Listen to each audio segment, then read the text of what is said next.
Hello, everybody out there in Radio Land. This is Glenn Wham, House of Fern, and you are listening to These Changing Times radio station, and the program is Do You Know Who You Are? I was visited by the FBI and the Texas State Police about a year ago last March, and at that time they told me that I'm listed as sovereign in their system. And what this program is all about is how anybody can do that, what I did and how anybody can do it. You just have to understand the law and how the law works. And essentially what's happened is the courts have ruled that we're all sovereign, but what's happened is we become involved in what the courts view to be contracts and have given up our sovereignty. And so this is what we talk about, is the nature of these contracts and how to quit consenting, because that's exactly what we're doing, is we're consenting to be their slave. And because there's either you're a slave or you're the king, and there's nothing in between. So I've got a website for anybody that's interested. It's called www.sovereigntyinternational.info. I've also got some groups. I've got a group on These Changing Times radio website. And it's also called sovereigntyinternational.info. If you click on the groups link on the front page, and you'll find a list of groups, and then click on the sovereigntyinternational.info. That's my group. There's also, if you're interested in the sound files are uploaded into the archives directory, and so you'll be able to find the sound files from these programs. And download them. Also, I've got a couple private groups. There's one at Yahoo and one at Google. They're both called Administrating Your Public Servants. Those are separate words, and it's called Administrating Your Public Servants. And what we talk about there, I'm on there all the time, and we talk about issues with asserting your sovereignty. And so what we do on this program is we go through, I do private information shares for anybody that's interested, and we go through the PowerPoint presentations that we talk about on the private information shares. And this one today is called Practical Considerations. This is one of the last ones that we will go through in my presentation. It's about a 2-day presentation. And it's got lots of court case law, and matter of fact, it's mostly case law from the courts and what the courts are saying about different subjects. So, anyways, let's get going. What we're going to discuss today is how do you stay out of the matrix, and some ways that people have successfully been able to deal in the matrix, and some ultimate permanent solutions. An important thing to understand is that the police are not the enemy. What you need to do is get in the habit of turning them into your ally. Once you understand the law and how the law works, it's not that difficult. I always tell them that I have no idea what they get paid. In my opinion, it's not enough. We need people to hunt down murderers and thieves. And I have no idea what they get paid. In my opinion, it's not enough. You have to understand that under posse comitatus, okay, that's the old, in the Old West, they had these posses.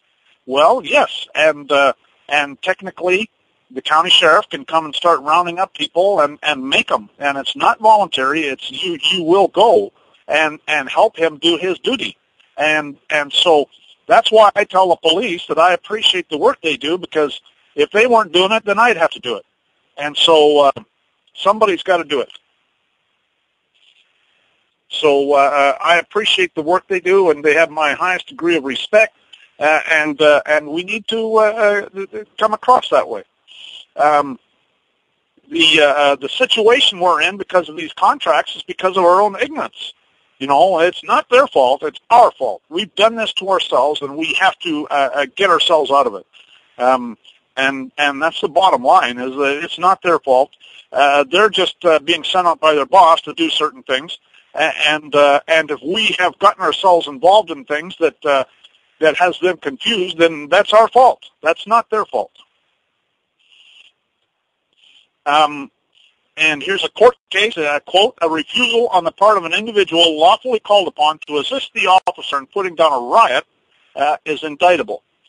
And so, unquote. And that's Bouvier's Law Dictionary, 1856 edition, and that's also found at One Car and Marsh, page 314. I suspect that that's one of the English reports in Old England. So the bottom line is that we have a duty to come to their aid, and so we need to make sure that we let them know that we appreciate the work they do. Quote, the common law does not require a citizen to identify himself or carry identification of any sort. Therefore, while it may be the mark of a good citizen to identify himself when asked to do so, a police officer must not use force to compel someone to identify himself when he refuses. Otherwise, he will be guilty of criminal assault and be liable to civil damages, unquote. And that's taken from the Police Manual of Arrest, Seizure, and Interrogation, 8th edition, by Roger E. Salhaney, and that's on page 94. Quote, as noted by Lord Parker, Chief Justice of England and Rice versus Connolly, it seems to me quite clear that though every citizen has a moral duty, or if you like, a social duty to assist the police, there is no legal duty to that effect. Indeed, the whole basis of the common law is the right of the individual to refuse to answer questions put to him by persons in authority and to refuse to accompany those in authority to any particular place, short, of course, of arrest, unquote. And that's taken from the Police Manual of Arrest, Seizure, and Interrogation, 8th edition, Roger E. Salhaney, page 95. Now, what I'm talking about here is different than what I was talking about before. This is not talking about posse comitatus. This is talking about when you're under investigation. And yes, you have a duty to be silent and not to tell them anything when you're the one that's under investigation. But we do also have a duty to aid them in their duty to hunt down murderers and thieves. Quote, if the officer makes an unlawful arrest, then there is a common law right to resist that arrest, unquote. And that's, again, taken from the Police Manual of Arrest, Seizure, Interrogation, 8th edition, Roger E. Salhaney, page 96. And that's true. And that's one of the things I put in my documents, is that I have the right to resist an unlawful arrest with lethal force if necessary. And then I tell them, I hope I never have to exercise that right, but I do have that right. Quote, the usual rule is that a police officer may arrest without a warrant one believed by the officer upon reasonable cause to have been guilty of a felony, or that he may only arrest without a warrant one guilty of a misdemeanor if committed in his presence, unquote. And that's Zertz versus Moffat, 115 U.S. 487. That's U.S. Supreme Court. Quote, in cases of misdemeanor, a peace officer, like a private person, has at common law no power of arresting without a warrant, except when a breach of the peace has been committed in his presence, or there is reasonable ground for supposing that a breach of the peace is about to be committed or renewed in his presence, unquote. And that's Carroll versus United States, 267 U.S. 132, 1925 U.S. Supreme Court again. Quote, at the outset, I must express my shock to Mesa that the contention of counsel for the minister that the claim of a resident of Alberta to a driver's license and consequently to drive upon the highways of Alberta is a privilege and not a right. Since time immemorial, the Queen's subjects have been free to move along the Queen's highway provided only they kept the Queen's peace, unquote. And that's R versus Minister of Highways, 28 Western Reports, page 36. And that's Chief Justice of the Supreme Court of Alberta, Justice Egbert, and this is 1959 court case.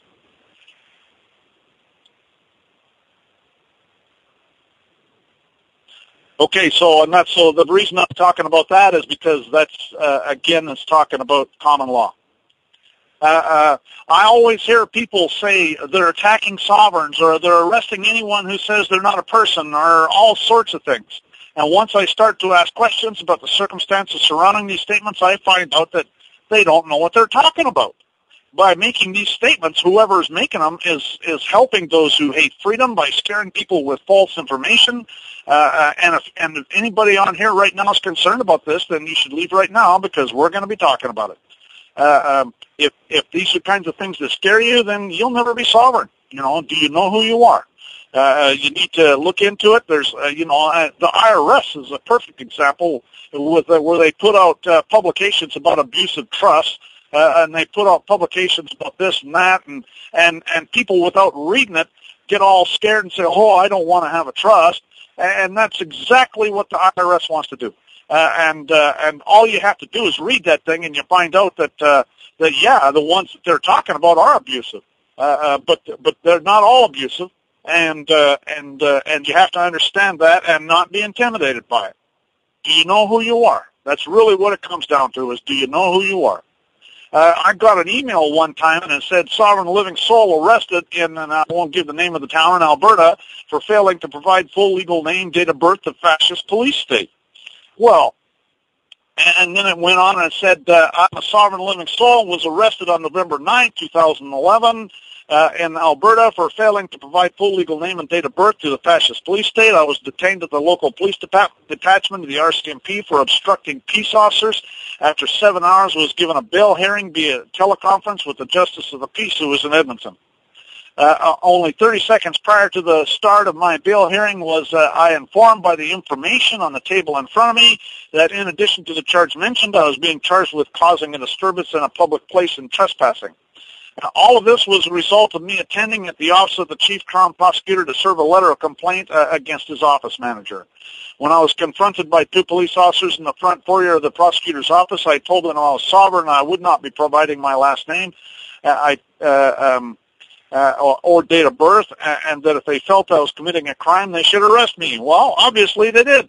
If you're going to serve something, and this is the first thing, okay, if you're going to serve something on somebody, you throw it at them, and you say you've been served, and then you walk away. You don't get into an argument with them.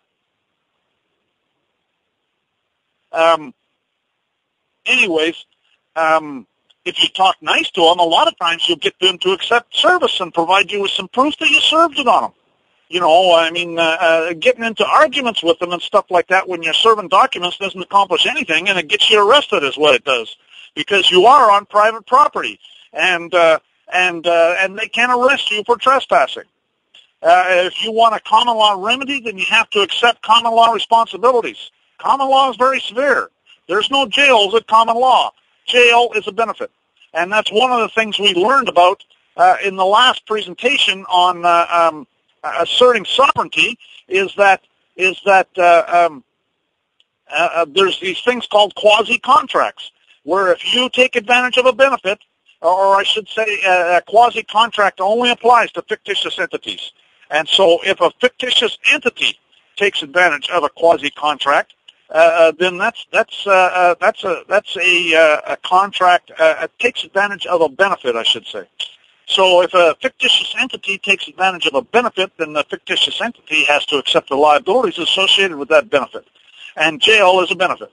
And so the point I'm making is that first of all, they had to create that fictitious entity, that Sestakay Trust. And our founding fathers knew all about this stuff because I remember reading in some of these old books how this guy would, in the census records and things like that, how the guy would list his property and his wife and his children were down there as property. And at common law, that's exactly the case. And so then at common law, the birth records were kept in the family Bible. They weren't kept in some public place. They were kept in the family Bible. And we have they went and passed statutes that are color of law and don't apply to anybody, but because of our own ignorance, we've gone and got ourselves involved in this stuff and turned ourselves into a slave by creating that fictitious entity, and now they can go and get us in these contracts. And so when the judge is sitting up there on the bench and he says, "Are you Joe Blow?" he's reading a piece of paper with Joe Blow written across it in all block capital letters. And when you say yes, then you're essentially saying that you want to be the surety for that fictitious entity. And it's because of your own ignorance of the law. We have to learn to live a higher law, and that says that we respect the right of others and we do not want to cause injury. A good example of that is that And this is one thing that the Texas State Police asked me when they came to visit me. They said to me, you think you don't have to follow the law, our codes, rules, and regulations. And I said, you're absolutely right. I said, but when I do my private information shares, I tell people they should live a higher law. And then I gave them this example. I said, for example, if I drive through a stop sign at common law, there's no injury. A stop sign at common law is a yield sign. And so if I drive through a stop sign at common law, there's no injury. But if I drive through a stop sign and I hit some guy and kill him, then at common law, I have to pay to support his wife for the rest of her life, and I have to pay to support his children until they're the age of majority. And at common law, there's no jail. So the choice is either do that or they take me out back and stone me. That's the choice. There is no other choice. And so at common law, if you want common law remedies, you have to accept common law responsibilities. And common law responsibilities say that you respect other people and their right not be injured by you. And you'll treat people with respect and act in a safe manner so that you won't cause injury to people. And that's common law responsibilities. And there's so many people out there, and there's good examples of people that and again, this is another example of the FBI puts out notices on sovereign citizens. I saw one here recently about this guy that was claiming to be sovereign in Edmonton, but the interesting thing is that I kicked him off my group because he always wanted to talk about commerce, and so that's what happens, and that's what the FBI and the Texas State Police asked me. They asked me if I was doing bonds and doing writing checks on closed accounts and all that stuff. And I said, that stuff is commerce. I said, that stuff, there's no such thing as a sovereign in commerce. I don't go there. And they like that too. And that's true. If you want to go into commerce, then you're not sovereign anymore. And these people that run around saying they're sovereign and going and doing that stuff, in my opinion, don't have a clue. And that's why you see the police arresting them. That's why you see them in jail. That's why you see all this stuff going on. So again, you have to live a higher law. You have to know where the line is, and you have to stay out of commerce. Commerce is private. That's private law. And we learned about that in my presentation on commerce that we did a few days ago. Maybe more like a week ago. Quote, but individuals, when acting as representatives of a collective group, cannot be said to be exercising their personal rights and duties, nor be entitled to their purely personal privileges, whether they assume the rights, duties, and privileges of the artificial entity or association which they are agents or officers, and they are bound by its obligations, unquote. And that's U.S. Supreme Court, Braswell versus United States, 487 U.S. 99, 1988. And so that's exactly what happens when you go into their court. And you say, I am Joe Blow. When they say, are you Joe Blow? And you say, yes, I'm Joe Blow. Then you just accepted all of the responsibilities of that fictitious entity. And that's why they can give you some pre-ruined board and crowbar hotel and all the rest of the stuff that goes on. Everything is by consent. Absolutely everything is by consent. And we all need to learn and understand what's happening. And I mean, unless you really want to be a slave, we got to quit consenting. And this is a good example. Section 14 of the Criminal Code of Canada says, quote, no person is entitled to consent to have death inflicted upon him, unquote. Well, think about it. If you don't have to consent to get death inflicted upon you, you have to consent for everything else. That's exactly what that's saying. Quote, the rights of individuals are restricted only to the extent that they have been voluntarily surrendered by the citizenship to the agencies of government, unquote.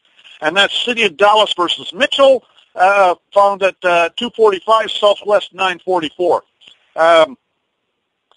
Quote, the state citizen is immune from any and all government attacks and procedure absent contract.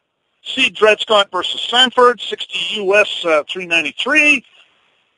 Or as the Supreme Court has stated clearly, every man is independent of all laws except those prescribed by nature. He is not bound by any institutions formed by his fellow men without his consent, unquote.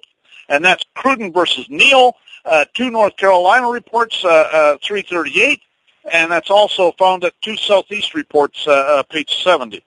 So, again, do you know who you are? If they're doing anything to you, you've consented, and it's your own fault. I've got a letter here from Arizona State Senator Wayne Stump. I went through it on the Color of Law presentation. We'll go through it again here today. This is a certified and apostilled copy, and it's found on my group on these Changing Times website. This letter is there. It's digital one, but it's apostilled and certified. The certification is by a notary, stating that because Wayne Stump has signed it as saying it's a letter that he wrote in the 80s. Let's see, it's the 14th day of January 2004 is when it was certified. And so 71 years later. Anyway, and it's apostille. The purpose of the apostille is to certify that the notary is a valid notary. And so this is as good as it gets as far as an authentic document. Anyways, it's Dear Director Milstead, and it's Ralph Milstead is the Director of the Department of Public Safety for the state of Arizona. Quote, "It has come to my attention that numerous individuals in our state have rescinded all of their contracts with the United States federal government, the state of Arizona, and each of its political subdivisions, establishing themselves as freemen under the organic national constitution of the Republic of the United States of America. Consequently, they may be driving without auto registration, driver's license, or any other evidence of contract. Because many law enforcement personnel may be unaware of the contractual nature of auto registration and driver's licenses, it is conceivable that this situation may lead to confrontation between these individuals and law enforcement personnel.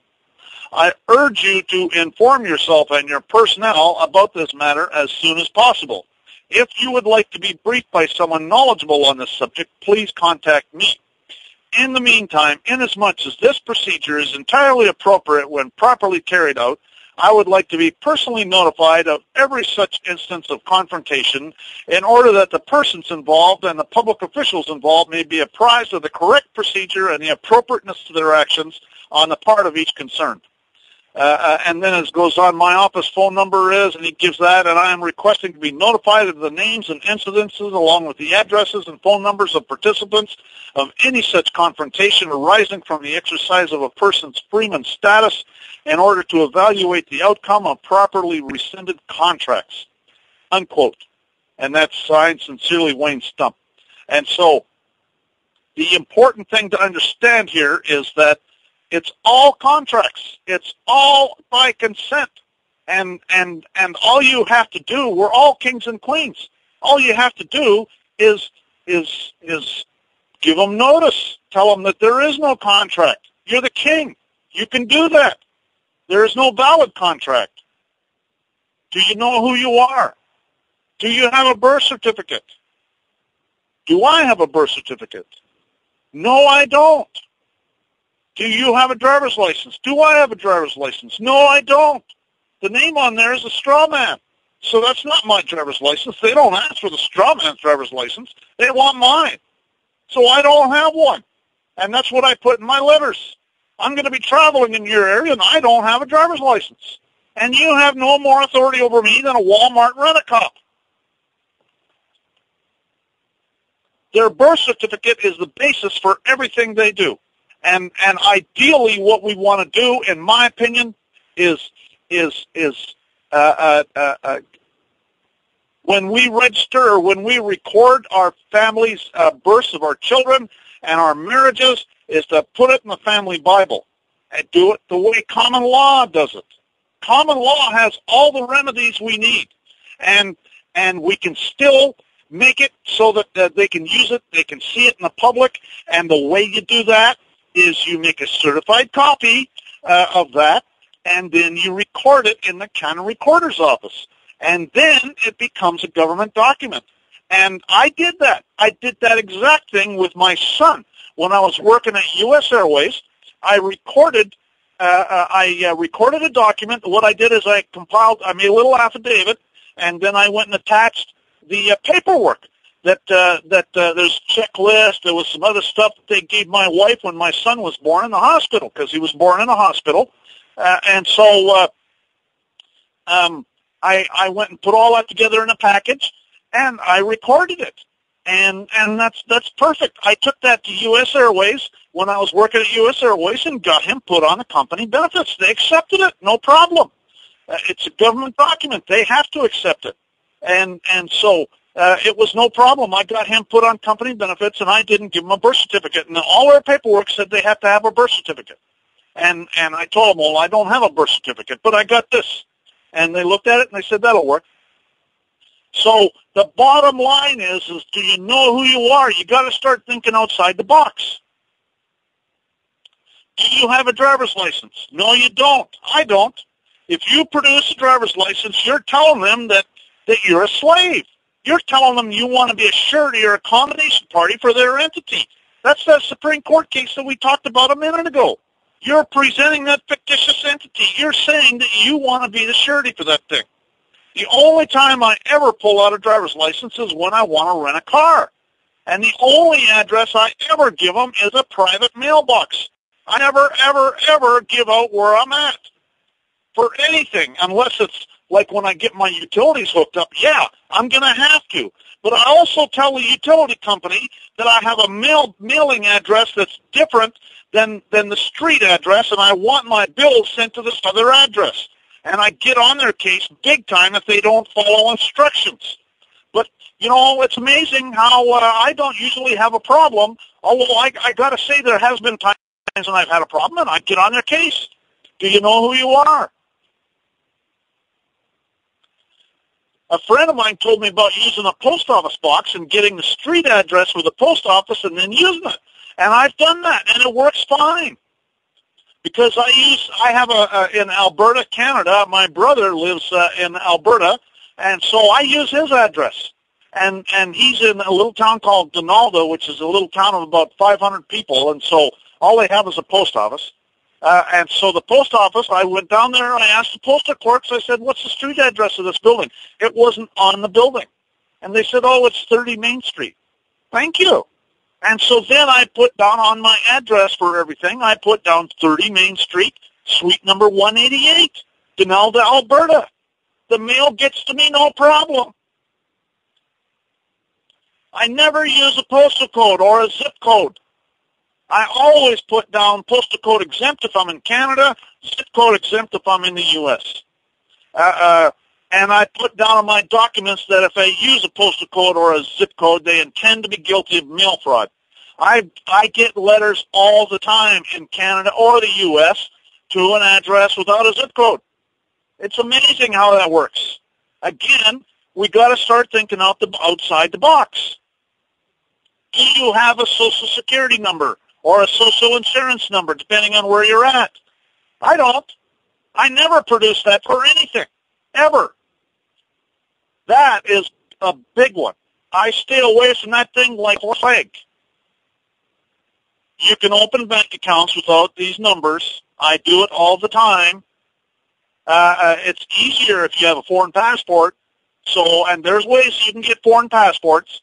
But even then, you just have to understand the law is there, and I tell them it's a felony to compel a disclosure of a Social Security number or a Social Insurance number. I don't care. If it's in Canada, I tell them it's a felony, and I tell them that I can't produce one, and I don't have one, and so it's amazing how that works because I've opened up accounts and I've never had a problem. Although I haven't in Canada opened one up recently, but I opened up one in the States here probably a month ago. In Canada, you can probably get the Canada Revenue Agency to help you out, although I've heard that they're giving people a hard time about that these days, so it's hard to say. But again, do you know who you are? There's people who, as far as working alternatives, there's people who will set you up with structures so you can arrange your affairs to minimize your tax liability. in the U.S., there's people that will set you up with trusts. Now, the interesting thing about a trust, and I probably should set up a presentation on trusts, because there's the courts have ruled that the government doesn't even have the rights to subpoena the documents for a trust. And so a trust is a very powerful thing. And you use a common law. You set up a common law trust, and if you do it properly, in other words, you don't set it up. You do not want to be a grantor, a beneficiary. You do not want to be anything to the trust except the manager, okay?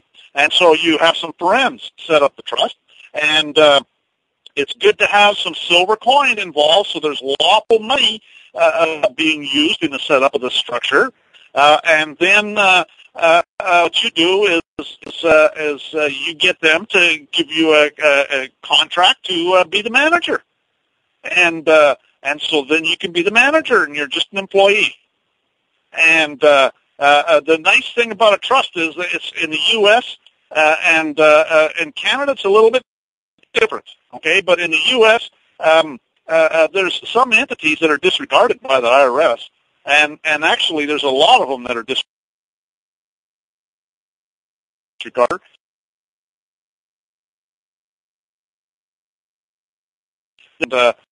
And I've managed quite a few, and the IRS couldn't care less. Most of my structures I use to hold assets, like land or maybe a car or a truck. That's free and clear.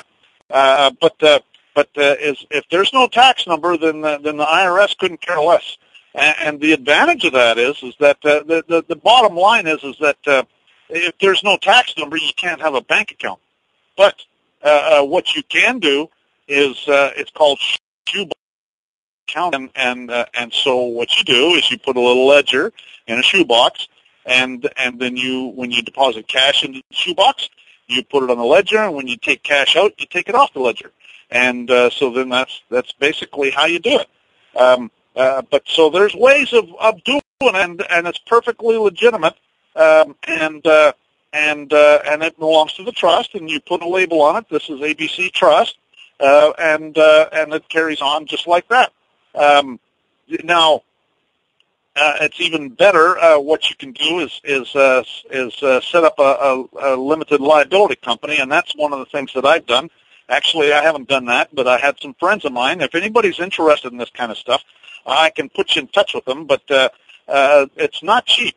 It's not that expensive.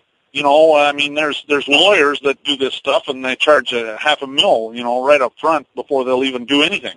But so these guys don't charge that much, but still, depending on how many structures you want and whether you want banking, and I mean, they'll set up banking for you. They'll do it all.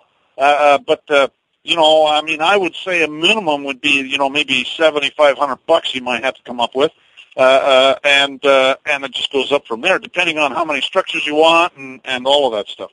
But the nice thing about it is that they do this stuff all the time, and they can help you to arrange your affairs so that you essentially disappear. They'll sign the tax returns. They'll take care of everything for you, and so then you essentially disappear. And there's certain advantage in that, I'll tell you. I travel a lot, so that's easy for me to do anyways. But if you don't travel a lot, then it becomes more important. But even then, if you understand the law, I don't have a problem with the IRS. I'm sure they don't want to talk to me. And the reason is that the last time they did talk to me, I filed a criminal complaint against them, and that was after I took them to the Supreme Court twice. So I'm sure they don't want to talk to me. Matter of fact, the last thing they sent to me, I sent it back to them. I put on their envelope, I said, no such person at this address. Again, if you understand the law, and we talked about some court cases in the Color of Law presentation that says that a taxpayer is a Sestakay trust. So I'm not a Sestakay trust, and there's no Sestakay trust here. And so, I'm not interested in being a surety or accommodation party for your Sestakay trust, so get lost. And that's essentially what I said. I wrote on it, no such person at this address, return to sender. And so, that's what you have to do. But so the bottom line is, do you know who you are? You need to be prepared to go right to the wall with them. But once they find out that you're not pussyfooting around, they know they don't have any authority, but they operate under martial law, and they think they can do just about anything, and then to some extent they can. If you don't know who you are, then yes, they can do whatever they want. But if you know who you are, then no, they can't. And you can get their butt in jail. And we talked about that when I was talking about asserting sovereignty, how I got the former IRS Commissioner Mark Everson removed.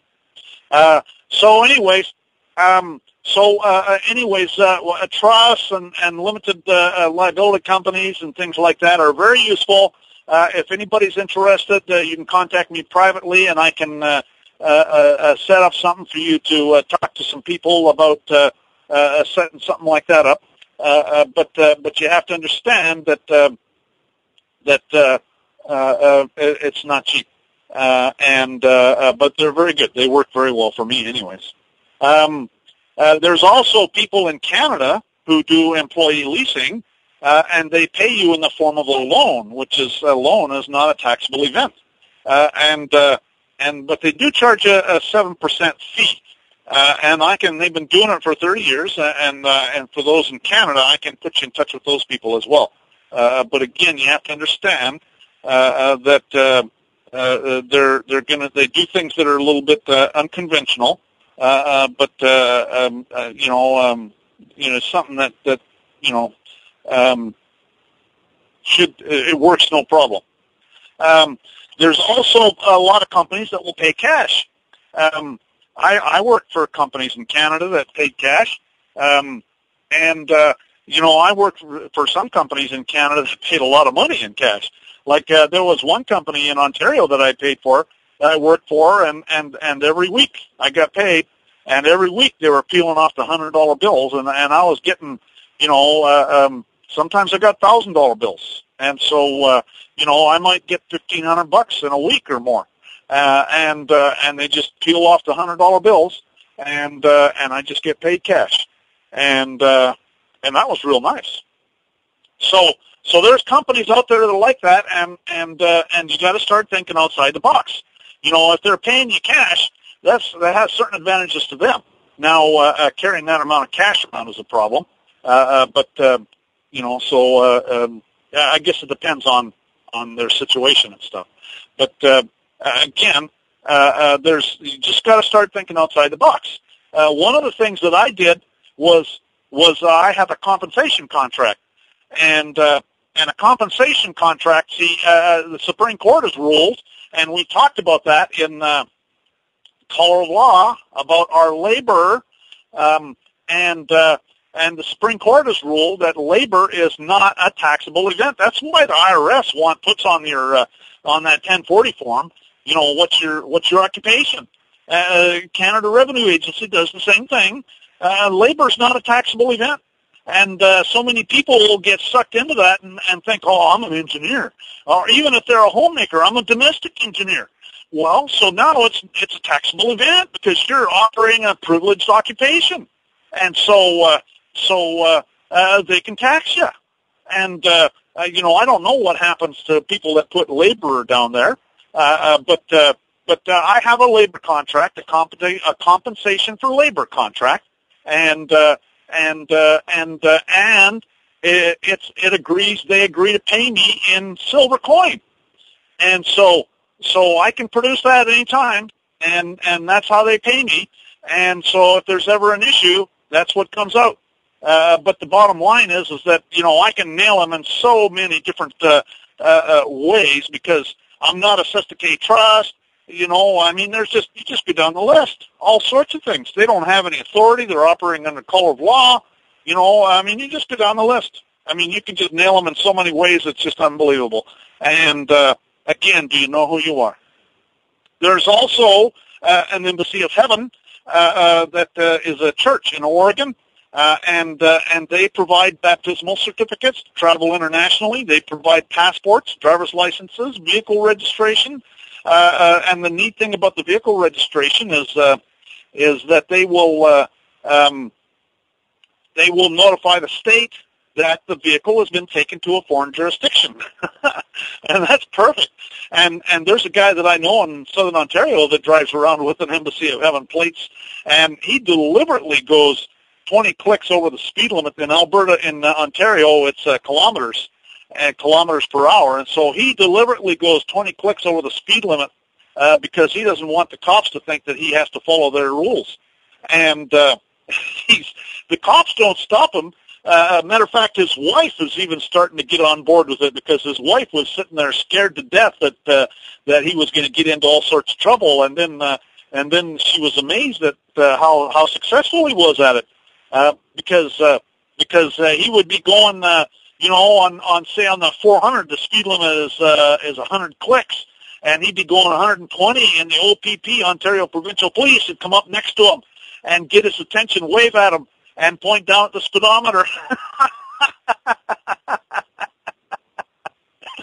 So I think it's great. But again, start thinking outside the box and lay some foundational things. Give them notice. You got to give them notice. You got to take away their presumptions.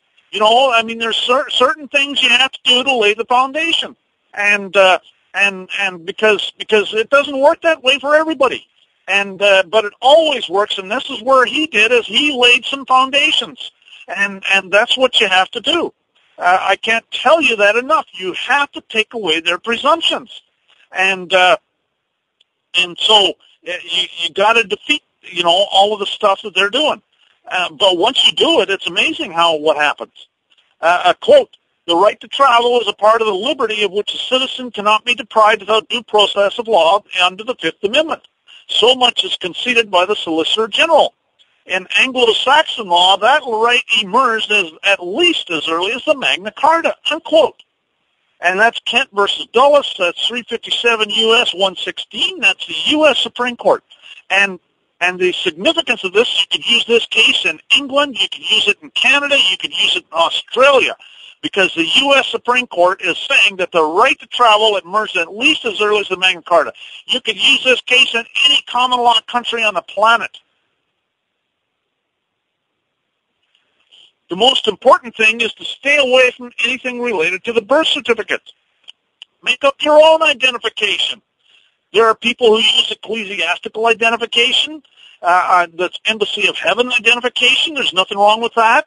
And again, you have to understand the law and be ready to explain to the police officer that, quite frankly, I don't want you to take this personally there, officer, because I appreciate the work you do. As a matter of fact, we need people to hunt down murderers and thieves, and if you weren't doing it, I'd have to do it under posse comitatus. And you start educating them about the law and explaining things to them a little bit and say, so I do appreciate what you do. I have no idea what you make. In my opinion, it's not enough, but I have to assert my rights. And so I don't want you to take this personal, and so, this is what I have to do. And just sit and talk to them logically. Now, that's not to say that every time you're going to run into a cop that's willing to listen. Okay, there's always hotheads out there. There's always jerks. Okay, and if you run into one, I guess you're going to have to deal with it.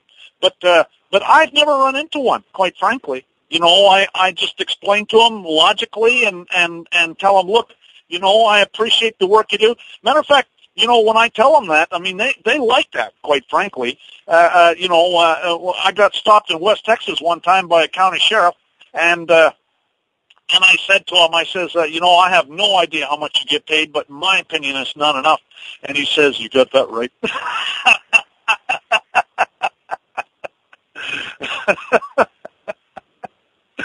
And then in Calgary, I did the same thing. And after the cop was, he let me go. He says, "Okay, you can, you're free to go. Have a nice day." And then he said, "And by the way, I want you to know that I appreciate your comments about appreciating what we do, because I've been doing this for 14 years and all the rest of it, you know." And so the bottom line is that I do appreciate what they do. You got to be sincere about it, and you got to tell them why, and do it in a logical sort of way. So that they know that you're not trying to suck up to them, that you really do appreciate what they do. You're just one of the people. And that's what I always tell them. I'm one of the people. We the people. Anyways, you got to start thinking outside the box. They always want a birth date. Well, do you have any first-hand knowledge of the day you were given birth? I know I don't. I don't think anybody does. And so, therefore, you know, that's what happened in Calgary. The cop, I showed him my photo ID affidavit, and he says, "Is there a birth date on here?" And I says, "Well, I have no first-hand knowledge of the day I was given birth. Do you have first-hand knowledge of the day you were given birth?" And he says, "No." And any evidence of any date of birth is hearsay evidence and inadmissible as evidence in a court of law. And I never heard another word about it. Again, you know, think about that kind of stuff and be ready to say it. It's easy to, you know, when you get on the side of the road and you're all nervous and these, you know, but, you know, you just have to be ready to, try and be as nice as you can, but you know, be assertive. If they stop you, one of the things you can do, and actually I have never done this. This is something that I've heard other people say they do, but I've never done it, quite frankly. But you can ask them for their oath of office and their bond and their commission. You always have to be very polite, no matter what. And I haven't ever asked them for that, quite frankly, because I assume they have an oath of office, and I think they know they have an oath of office. And they're bonded and all that. It usually doesn't go there. You know, one thing I did say, or do say sometimes if it gets stressful, is I say, look, you know, if you're going to violate my rights, you need to be prepared to go all the way and take me over there and blow my brains out, because by the time you're done with me, or I'm done with you, you'll wish you did, and I'll do it all within the law.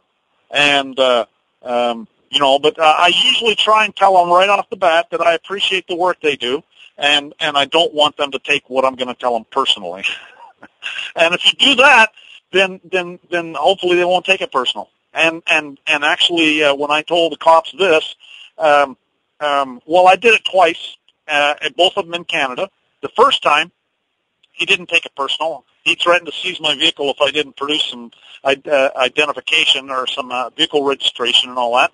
And what I did was, I asked him if he had a court order, and he says no. But if you don't, give me it. I'm going to seize your vehicle. And I said, well, you got the gun, so you can do just about whatever you want.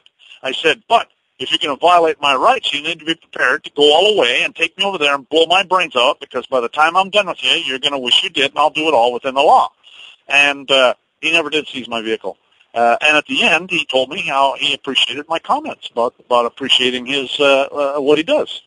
So I mean, it's always good to you know, be nice to them and tell them that you appreciate the work they do. We do. I do. We need the police. If they stop you and you do not give them any of their government issued ID, then they got nothing to issue a ticket for. And 9 times out of 10, they won't issue a ticket, and they'll tell you, you know, you're free to go. But again, it's not just going to roll over, okay? Well, it does sometimes, but sometimes it doesn't. Ideally, what you want to do is, if you provide lots of notice, if you like, there's a guy that I heard about in Canada that goes 140 clicks. No matter where he's going, he always goes 140 clicks, okay? That's like about 80 miles an hour. And the speed limits are the most 130 clicks. And this is a guy I heard about. It's not a guy I know. But he'll just go, and the cops come up behind him with cherries going and all sorts of stuff, and he won't even stop for them. And he just keeps going. So then what happens is the cop gets his license number and pulls it up in their computer, and then their computer tells them to leave the guy alone because the cop will turn his cherries off and then pull off to the side or just go on his way. So again, if you know who you are and lay a proper foundation, they're not going to want to talk to you, and that's the way it needs to be. And that's the way, that's the ideal, the best way to do it. But again, you need to be, you need to know who you are and give them notice. You got to use administrative procedure. It's all administrative procedure. If you do, okay, some places you have to sign tickets. Some places you don't have to sign them. If you do have to sign them, there's a guy in Texas that I know that when he signs the ticket, he uses red ink. And again, they usually need a driver's license number and that kind of stuff and to get that. And if you don't give them a driver's license, then that puts them in a difficult position. And if you tell them that you're going to be traveling without a driver's license, then see, everything they do is color of law, and so they're committing a felony. And so if they give you a ticket, then they're giving you evidence that they're committing a felony. I mean, you could file a lawsuit against them, and you could hurt them in a major way if you lay the proper foundation. And then, and that's why, quite frankly, with me, they don't stop me. Because once, if you lay the proper foundation, that puts them in a very, very difficult position. Anyways, so if you are going to sign the ticket, okay, in that situation that something happens and they give you a ticket and they demand that you sign the thing, okay, this is the way you do it. First of all, you put the signature on last and you write. You do it at 45 degrees across the ticket, and you do it in red ink. And if the cop complains about you putting all this stuff on there, you just tell him, well, you want a legal signature, don't you? And he's, he can't argue with that. Anyways, over top of where you put the signature, you put down no assured value, no liability, and then you put by in front of where your signature is going to be. You don't sign it yet. Once you sign that thing, he's going to snatch that thing out of your hands, and you're not going to be able to put the rest of the stuff on there. So you do not sign it until the very end. Anyways, you put by in front of where your signature's going, and then after the signature, you put duly authorized representative, and then below your signature, you put all rights reserved without prejudice. And if you do that, and he's going to, of course, give you a copy of this ticket, and then you serve it on the court within 3 days. You got to serve it on the court within 3 days with an explanation of the fact that there is no signature on there and of why you did it and all that stuff. And you're rejecting their offer of contract. And if you do it properly, the case will disappear. And if you call up the court, if you do it properly within 3 days, and then you call up the court in a couple of weeks and see if they know anything about the ticket, chances are they won't know anything about it. You're never the defendant. You're the duly authorized representative for the defendant, and the reason is because the defendant's a straw man. And so there's only one duly authorized representative. There's many authorized representatives, or can be many. Usually you have 6 weeks between when they stop you and any hearings. That's perfect time to start administrating the judge. Find out who the judge is and the prosecutor, and start administrating them. Start serving them with some registered letters, and maybe even file a criminal complaint into the case. That's exactly what you do. That's what I did in Lethbridge. So you can make it very difficult for them. You start building a case against them. If you can justify it, file criminal complaints against them. And file it into the case. When you file anything into the court, you make an original and at least 2 copies. The original goes to the court, and then 1 copy goes to the prosecutor and any other interested parties, and then another copy goes for yourself. So you take these 3 copies down, or 2 copies in the original, down to the court, and the court, when they file this in there, they're going to take 1 copy of the original, they're going to file that one, and you ask the clerk, look, I'm going to serve this on the prosecutor. Can I get you to sign these other, or stamp these other 2 copies?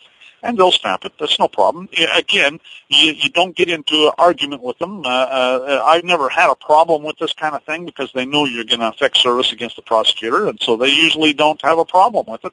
I've never heard of any of them ever having a problem with that. Anyways, there's no reason to get into an argument. If they have a problem with it, ask to see their supervisor. Just tell them you want to talk to their supervisor, make notes.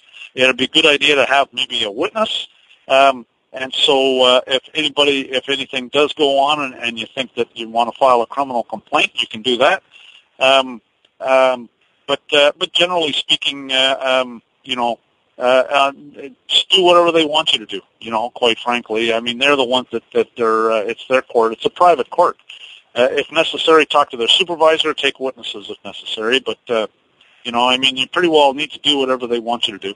I never use, in the court, I use notarized documents, okay, in other words, a notary public, okay, and the reason is because, some of them will have a problem with witnesses and that kind of stuff, which at common law are perfectly fine, but you get these clerks that are brain-dead idiots, and so I don't have a problem using a notary. I use a notary all the time. And at common law, a notary is an intermediary between the sovereign and the public.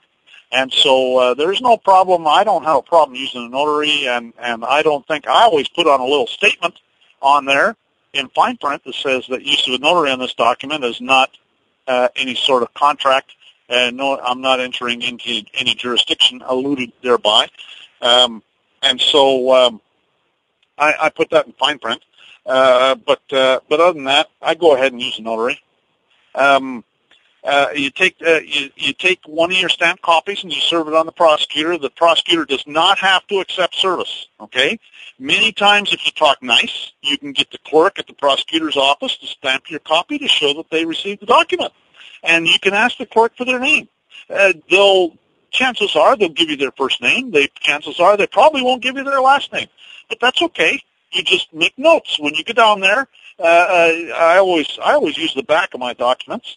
Or I'll put it on my personal copy, but I'll just say I'm here. It's 11:47 on Tuesday the 27th, and the address is 11th floor. And can I get your name, please? Oh yeah, it's Lynn. Okay, Lynn, the clerk at the front desk, accepted service, and our stamp is here, and get her to stamp your copy, and that's fine. Have a great day. Thank you very much. And you go. And that's it. There's no reason to get into any arguments with them. If you have to, throw it at them. Okay? You've been served. If they want to be a hard ass, well, they have that right. Okay? Throw it at them. You've been served. And I've never had to do that, quite frankly. In the U.S., they make you get a third party to effect service according to the rules, and so that's another reason I always get the post office to do it, because actually I think that's pursuant to the rules as a post office doing it, registered mail. But so either that or you can get a process server to do it. But the U.S., according to the rules, you have to have a third party. In Canada, I just do it myself. But there's no reason to be nasty or ignorant. Sugar attracts more flies than vinegars. Do not stay there any longer than is necessary to get your information and serve your document and leave. There's getting into contests or arguments. It's going to get you in trouble. There's really no reason. I don't see why anybody would ever want to do that. I do everything I can to stay out of their so-called court. I've even not gone to their court. And if the only address they have for you is a private mailbox, it buys you some time to file a lawsuit or seek other remedies. If they drag me into their court in Canada, there's a friend of mine that says, quote, "All right, you asked for it. Since you're dragging me in here, I'm the beneficiary of your Vatican trust, and that name, with that name, and I appoint you to be the trustee, and I demand you settle this matter immediately. Now, are you going to perform your fiduciary duty, or do I have to sue you for breach of trust?" And what will happen then? This guy does it regularly, and the judge will get up and throw off his gown, and leave. And when that happens, you just won your case. Now get the heck out of there, because if he comes back in, then he's going to try and get you back in. And so and that's the way it works in Canada. Under martial law, when they leave the field of battle, you won. There's a in Bouvier's Law Dictionary, 1856 edition, under the definition of parties, definition number 4, it says, quote, "Those persons who want understanding are idiots, lunatics, drunkards, and infants," unquote. And so that's one of the things I put in my documents.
Hello, everybody. This is Glenn Winningham, House of Fern, and you're listening to Do You Know Who You Are? And the radio station is These Changing Times Radio, and we're talking about practical considerations. My website, for anybody that's interested, I was visited by the FBI and the Texas State Police about a year ago last February. And at that time, they told me that I'm listed as sovereign in their system, and essentially, I wasn't surprised, quite frankly, because the courts have said that everybody is sovereign. But what's happened is we've become involved in what the courts view to be contracts, and most people have given up their sovereignty. So once you understand that. And that's what we talk about, is how anybody can assert their sovereignty. So I've got a website. It's www.sovereigntyinternational.info. I've also got some groups. I've got one group on These Changing Times Radio website called sovereigntyinternational.info. And I've also got a couple private groups at Yahoo and Google, and they're called Administrating Your Public Servants. And so you can go there, and they're private, so you have to request to join. So right now we're talking about, I've got a YouTube profile. It's Sovereign Living, and we're talking about practical considerations. In courts, they always want to know if you understand the charges, and so again. It's all about what I call heading them off at the pass. That's from the old Lone Ranger videos or movies that they used to have back in the 70s and 60s when I was a kid. And Lone Ranger tells Tonto to head them off the pass. Well, you head them off the pass too. You defeat their arguments by serving them with documents that tell them that you're violating my rights and how they're violating my rights. You defeat what they do. And this is one of the things that I put in my documents is what this definition from Bouvier's Law Dictionary, 1856 edition. It's called estoppel certificates. Okay, you put them into estoppel, and that's what we talked about when we were talking about color of law. But one of my estoppel certificates is I tell them that if you want understanding, then I can see you're not, according to Bouvier's Law Dictionary, 1856 edition, under the definition of parties, it says, those persons who want understanding are idiots, lunatics, drunkards, and infants. And then I can see you're not an infant. Are you an idiot or just drunk? And that's one of the things I put in my documents, because if they want understanding, then, according to this, Bouvier's Law Dictionary, and it gives me license to tell them that. So anyways, again, you want to make it so they don't want to talk to you. And so hopefully what will happen is if you do go in there, the judge takes over the courtroom and he says, Mr. Fern, please just stand by. And then he goes to the prosecutor and he starts railing on him. You stupid brain-dead idiot, what are you doing dragging him in here? And that kind of stuff. You see what I'm saying? And then he dismisses the case and you're on your way. And so, ideally, that's the kind of stuff that I'd like to see happen. But I do everything I can not to go in there, and I think they get the message, because they don't try and drag me in there usually. If a so-called judge asks me if I understand something, I'd say, I can see you're not an infant. Are you drunk or just an idiot? Someone in BC, in British Columbia, asked the court to answer one question, and the judge said yes. And then he said, is this a de facto court? And the judge said, get him out of here. And the reason is under Section 15 of the Criminal Code of Canada, it says, quote, no person shall be convicted of an offense in respect of an act or omission in obedience to the laws for the time being made and enforced by persons in de facto possession of the sovereign power in and over the place where the act or omission occurs, unquote. And the significance of that is that they're all de facto, okay? All the courts are de facto in Canada. They're all de facto in the United States, too. But so when you ask that question, then and the judge says, get him out of here because case is dismissed. Quote, it is a rule at common law. The reason applies in equity and other civil law cases that if a party can plead a fact material to his defense and omits to do it at the proper time, he can never avail himself of it afterwards, unquote. And that's Penhallow versus Jones Administrators, 3 U.S. 54, 1795. The significance of this is that this is called repletive, okay? In other words, at common law, if you, a good example is someone comes up to you on the street and says, you owe me $50. If you give them the $50, then you must owe it, okay? And by giving him the $50, you admitted the contract, okay? And this is what this is talking about. If you admit the contract, then you can never go back and say, is there a contract here? Okay? Because you admitted it. And you can admit it a lot of different ways. Okay? In other words, Revenue Canada or IRS, okay? If they send you a letter and you start talking about their rules, then you're admitting the contract. Okay? If you start talking about their rules, then you're admitting the contract. So you cannot talk about their rules. The only thing you can do is tell them they don't have any authority. Where's your authority? But if you talk about, you know, for example, yeah, but I filed last year. Well, you just admitted the contract right there. Yeah, but I thought that I only had to pay $75 instead of $150. You just admitted the contract. Anything where you're talking the terms of the contract, all that stuff is the terms of the contract. If you talk about the terms of the contract, you just admitted the contract. And you have to understand that. That's common law. That's common law. And so most people don't know. And they get themselves in hot water, and then they go all ballistic and think that the government's corrupt. Well, actually, it's not. It's because they're dumb. They're idiots, you know. And I guess I shouldn't say that, but they're ignorant. They're certainly ignorant. There's with a vehicle lien, one way that I know of in Canada. Okay, some people I met told me about this.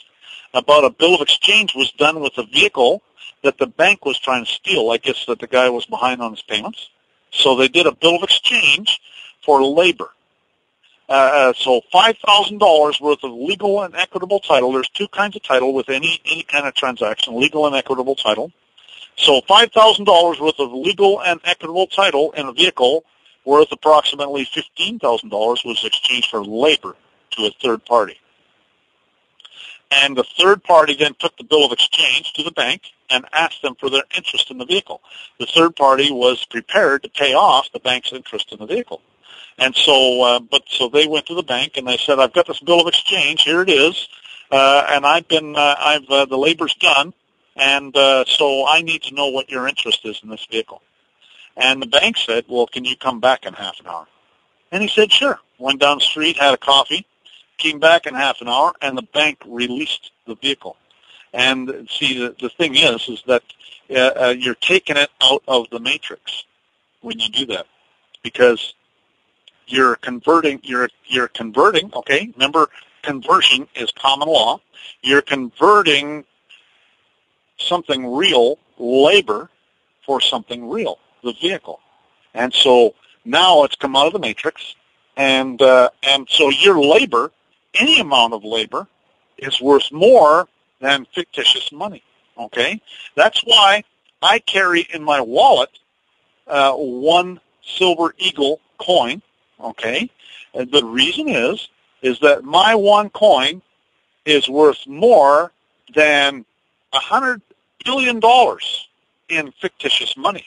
Okay, because that's all Federal Reserve notes are, Bank of Canada notes. Okay, so my $1 in silver is worth more than in any amount of fictitious money, and so you can convert something into out of the matrix by doing that, and this worked in Canada. Now, the Canada, they do have a Bills of Exchange Act. I'm not sure if they do have such a thing here, but there's no reason why you couldn't do it. But again, you need to be prepared to push the issue. With the bankster fees the way they are, it's hard to say how all that would work out. But in America, this worked in Canada with the bank. Anyways, with something like that, it'd be a good idea to get the document notarized, or a commissioner in Canada, to make sure that everything is, nobody's going to complain about something. And something like that, it would say, upon receipt of $5,000 worth of labor from Glenn Winningham, House of Fern, I hereby exchange to all my legal equitable title in the property described as, dated this November of the year 2010, and then John Henry Doe Exchanger. And you can do that with, probably just about anything. Now, another thing you have to understand is, and I see this all the time. Matter of fact, I've done it, okay? And this is one thing I never do anymore. But I've done it. I'll be the first one to admit it. I've done it, okay? Where I make an affidavit, and in Canada, okay, I would put Province of Alberta, City of Edmonton, or Province of Ontario, City of Toronto, okay? Well, when you do that, you're saying that you're in a corporation. And in Canada, there's even a statute that provides for that says that you're a corporation. And that's in the Criminal Code of Canada, actually. But so the same thing applies in America, and they just don't have a statute that covers it. So the point is that, are you in Toronto, or are you at Toronto, or in Fort Worth, or at Fort Worth? If you're at Fort Worth, you're at a place, okay? And that's what you want to be. You want to be at Fort Worth, not in it, okay? If you're in it, you're in a corporation. And so same thing with law, okay? Your mother-in-law, okay, is a mother because of a contract. Whereas, so when you do stuff, you do it at law. You don't do it in law. It's at law. And you have to understand that. And then New York City, or City of New York, okay? City of New York is a corporation. New York City is the geographical landmass of New York City. And that is the common law entity, okay? The rules of proper English say that the adjective city must come after the proper name New York. So New York City is proper English. If it's City of New York, then that's not proper English. That's bad English. And so therefore it creates a fiction. At law, quote, this is taken from Bouvier's Law Dictionary, 1856 edition. At law, this phrase is used to point out that a thing is to be done according to the course of the common law. It is distinguished from a proceeding in equity. In many cases, when there is no remedy at law, one will be afforded in equity. And that's Bouvier's Law Dictionary, 1856 edition. And so you always want to be at law. You always want to be at a place. These are all things that we have to think about when we put in our documents, when we talk about, like in Texas, for example, it's not City of Fort Worth, it's Fort Worth. And it's not Tarrant County. Or I should say it's not County of Tarrant, it's Tarrant County. It's not State of Texas, it's Texas State. Or Texas Republic, but it's definitely not State of Texas. You could put Republic of Texas, but I probably would stay away from that. I'd put down Texas Republic. But so the point is that you have to be very careful. Even the littlest words can just shoot you in the foot big time. And And I'm always, I've been doing this for a long time, and so I'm these words down really good, and that's the reason they're putting me down as sovereign in the system, because I just nail them every time I can, and I just hit them so many times that it makes it very difficult for them. Is your house in a corporation? If you have Arabic numerals on your house, then it's in the matrix. In other words, 1234 Main Street, okay, 1234 Main Street, then that's in the matrix. What you do is you spell out the numbers, okay? Instead of the Arabic numeral 1, you spell it out, O-N-E, okay? It's going to take a lot more room, there's no doubt about it, but it won't be in the matrix anymore, and it'll essentially say the same thing. And so there's a bunch of things. If you look on those old land patents, they always spell out the numbers. They don't have any Arabic numerals except for the land patent number. The land patent number is Arabic, but all of the numbers, like as in section 27, will be TWENTY-SEVEN. Okay, and that's always how they do it on those land patents. Anytime you get a letter from the government or any corporation, it's an offer of contract. All you have to do is reject their offer of contract, and you have to do it within 3 days. When I filed a lawsuit in Alberta, they ruled against me, and then they awarded costs. And there's a whole bunch of reasons why they couldn't do that, but they did. And so I just rejected their offer of contract, and I just put on it. Well, first of all, we'll go there in a minute, okay? If the letter's sent to you, first of all, I guarantee it's not, okay? It's sent to a postal code or a zip code, and it's sent to all block capital letters, okay? So, right on the outside, no such person at this address. Send it back to them. Don't even open the thing. But if you're going to reject it, then what you do is in red ink at 45 degrees across it, and this is how I did it in Alberta, and I haven't heard a peep out of them, okay? And you got to do it within 3 days. That's under their commercial law. But you put across the top, notice for the record, then you put next line as date received, and whatever the date, but you hopefully write it all out. There's no Arabic numerals, so 28th day of November in the year 2006. That's a lot of writing, but and so you might have to write small too.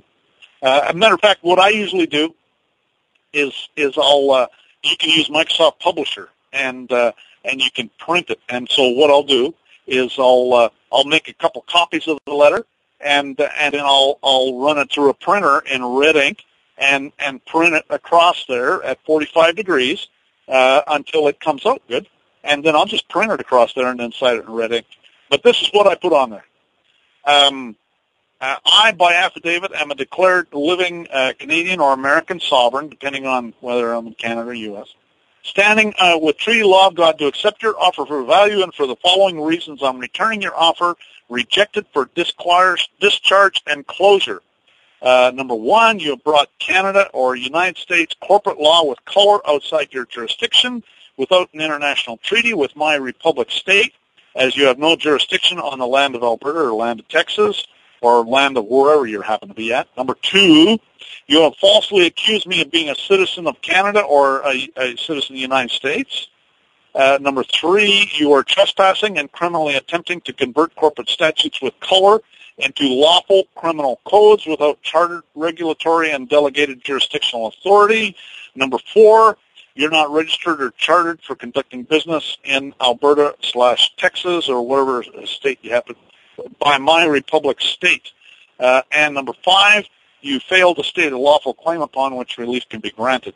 All of which is submitted under oath, or in the U.S. it would be submitted under perjury, and then you put down in brackets 28 U.S.C. 1746-1, which is if you put down, you're telling them that it's without the United States. Okay, 28 U.S.C. 1746-1. I always put that in the U.S. Because I'm telling them that I'm outside the United States. And United States is a District of Columbia, Guam, American Samoa, and Puerto Rico. I'm in Delaware right now. This is not United States. I'm not United States right now. Dated 29th of November, 2006, and then a line, and then Glenn Winningham, House of Fern, sovereign living soul, holder of the office of the people.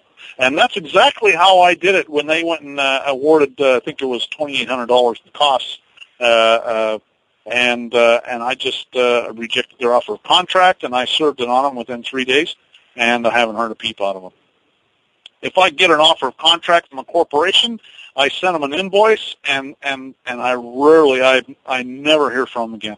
If they pull that kind of stuff, I mean, they're clearly in commerce. It's these government idiots that seem to think they can do just about anything, and it's really tough to collect from these government crooks, I'll tell you. But if you lay the proper foundation, you can really hurt them in a major way.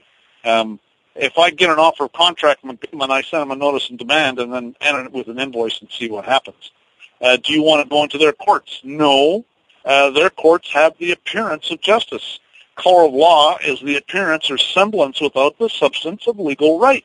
Misuse of power possessed by virtue of state law made possible only because wrongdoers clothed with authority of state is action taken under color of law. That's Atkin versus Lanning, U.S. District Court for Oklahoma, 415 Federal Supplements, page 186. So they have the appearance of justice. They don't have any real justice in there. I file lawsuits in there, but when I do, I just start dumping on them. I just abuse them. And they, by the time I'm done with them, they don't want to talk to me, and that's the way I want it.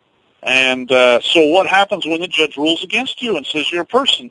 Do you have to do what he says? What's going on? Do you know who you are? Quote, the claim and exercise of a constitutional guaranteed right cannot be converted into a crime, unquote. And that's Miller versus U.S., 230, Federal Reports, page 486. Quote, there can be no sanction or penalty imposed upon one because of his exercise of constitutional rights, unquote. That's Scheer versus Cullen, 481, Federal Reports, 946.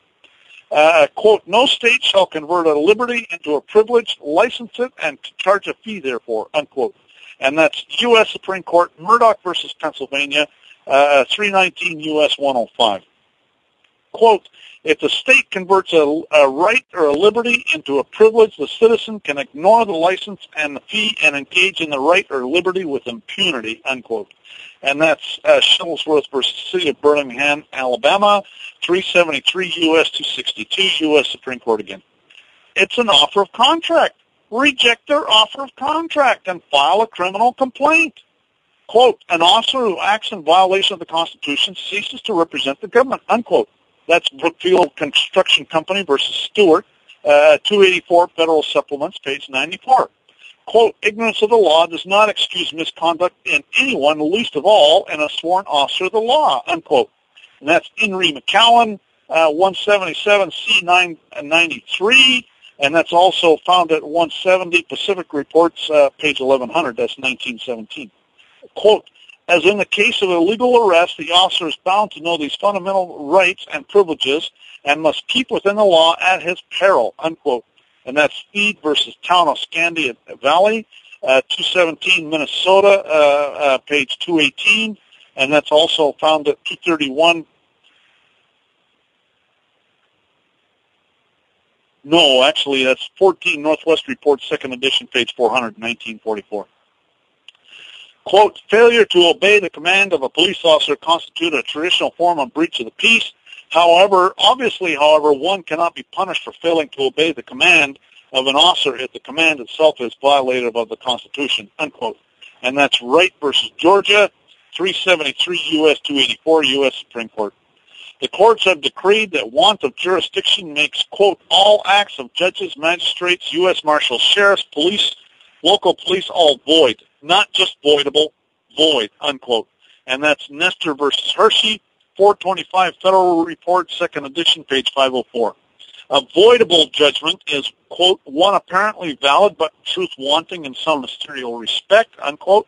The City of Lufkin versus McVicker, Texas Civil Appeals, 510 Southwest, 2nd edition, page 141.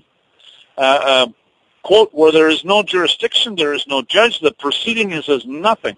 Such has been the law from the days of Marshal Saya, and that's found at 10 Coke 68. That's Coke reports. That's Old English reports. That's also found at Bradley versus Fisher, 13 Wall. I think that's Wallace, 335, and that's Manning versus Ketchum, 58 Federal Report, second edition, page 948. So that's very good. Okay, quote: "A void judgment is one which from its inception was a complete nullity and without legal effect." Unquote. And that's Lubin versus Selective Service System, local board number 27, 453, Federal Report, second edition, page 645. Quote: "A void judgment is one which is of no legal force or effect whatever. It is an absolute nullity. Its invalidity may be asserted by any person whose rights are affected at any time and at any place. It need not be attacked directly, but may be attacked collaterally whenever and wherever it is interposed." Unquote. And that's City of Lufkin versus McVicker, 510 Southwest Report, second edition, page 141. Quote: "A void judgment, insofar as it purports to be a pronouncement of the court, is an absolute nullity." Unquote. And that's Thompson versus Thompson, 238 Southwest Report, second edition, page 218. Quote: "A void order may be attacked either directly or collaterally at any time." Unquote. And that's in Re-Estate of Steinfeld, 630 Northeast Report, second edition, page 810. That's Illinois, 1994. Quote: "A void judgment is one which from its inception is and forever continues to be an absolutely null, without legal efficacy, ineffectual to bind the parties or to support a right of no legal force and effect whatever, and incapable of enforcement in any manner or to any degree." Unquote. And that's Lloyd versus Director, Department of Public Safety, 480 Southern Report, second edition, page 577. Quote: "A judge loses his absolute immunity from damage actions only when he acts in clear absence of all jurisdiction or performance of an act which is not judicial in nature." Unquote. And that's Schecker versus Rockwood, 486 Federal Report, second edition, page 1202. Quote: "When enforcing mere statutes, judges of all courts do not act judicially and are thus not protected by qualified or limited immunity, but merely act as an extension of an agent for the involved agency, but only in a ministerial and not in a discretionary capacity. Immunity for judges does not extend to acts which are clearly outside their jurisdiction," and there's all sorts of court cases here that support that. Quote: "Where any state proceeds against a private individual in the judicial form, it is well settled that the state, county, municipality, etc., waives any immunity to counters, cross-claims, and complaints by direct or collateral means regarding the matters involved." Unquote. That's Lukenbach versus Bethekla, 295 Federal Reports, page 1020, and that's also found at 226 U.S. 328. That's the U.S. Supreme Court. Quote: "The government is but an agency to the state." Unquote. The state being the sovereign people. That's State versus Chase, 175 Minnesota, 259. Quote: "When acting to enforce a statute and its subsequent amendments to the present date, the judge of the municipal court is acting as an administrating officer and not in a judicial capacity. Courts administrating or enforcing statutes do not act judicially but merely ministerially." And that's Thompson versus Smith, 154 Southeast Reports, page 583. Quote: "Ministerial officers are incompetent to receive grants of judicial power from the legislature. Their acts in attempting to exercise such powers are necessarily nullities." Unquote. And that's Burns versus Supreme Court of SF, 140 California, page 1. I guess that's San Francisco, Supreme Court of San Francisco. I never heard of such a thing, but anyways. Quote: "The rights of sovereignty extend to all persons and things not privileged that are within the territory. They extend to all strangers resident therein, not only to those who are naturalized, but to those who domicile therein, having taken up their abode with the intention of permanent residence, but also to those whose residence is transitory, All strangers are under the protection of the sovereign while they are within his territory and owe a temporary allegiance in return for that protection, unquote. And that's Carlisle versus United States, 83 U.S. 147, 1873 U.S. Supreme Court. Quote, they conferred against the government the right to be let alone, the most comprehensive of rights and the right most valued by civilized men, unquote. And that's Olmsted versus United States, 277 U.S. 438, 1928, and that's U.S. Supreme Court. Quote, every citizen and freeman is endowed with certain rights and privileges to enjoy which no written law or statute is required. These are the fundamental or natural rights recognized among all free people, and that's U.S. versus Morris, 125, Federal Reports, page 322. So I guess the point is that there's lots of case law that says that that they don't have a shred of authority, and we're going to read some more here.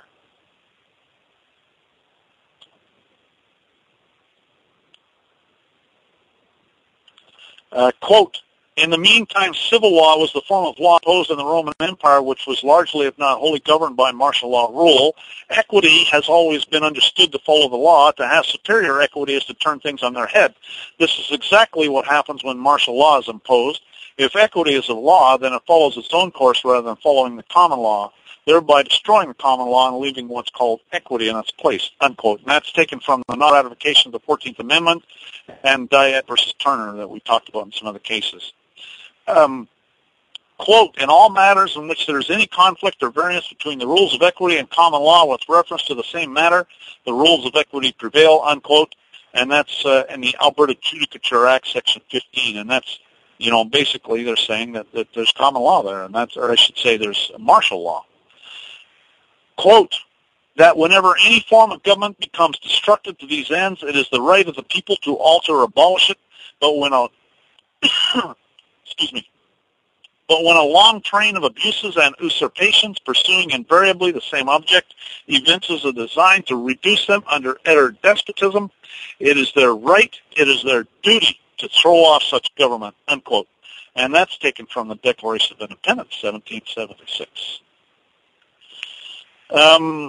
Quote, it is not the function of our government to keep the citizen from falling into error. It is the function of the citizen to keep the government from falling into error, unquote. And that's American Communications Association versus Dowds, 339 U.S. 382. Quote, no action can be taken against a sovereign in the non-constitutional courts of either the United States or the state courts, and any such action is considered the crime of barratry. Barratry is an offense at common law, unquote, and that's State versus Batson, 17, Southeast Report, 2nd edition, page 511. Quote, there are no judicial courts in America, and there have not been since 1789. Judges do not enforce statutes and codes. Executive administrators enforce statutes and codes. There have not been any judgments in America since 1789. There have just been administrators. And that's FRC versus GE, found at 281 U.S. 464. And that's Keller versus PE, 261 U.S. 428, and U.S. Supreme Court. Quote, the judicial power of the United States should not be construed to extend to any suit in law or equity commenced or prosecuted against one of the United States by citizens of another state or by citizens or subjects of any foreign state, unquote. And that's Article 11 and Amendment to the Constitution for the United States of America. At a minimum, you should administrate anybody who potentially could be involved with you or your straw man, including chiefs of police, attorney general. Attorney general, by the way, is the highest law enforcement officer in the state. Chief judges, presiding judges, prosecutors, commissioners, federal officials. In Canada, that would be the Minister of Revenue or any ministers that you need to administrate. Provincial or state officials, deputy ministers.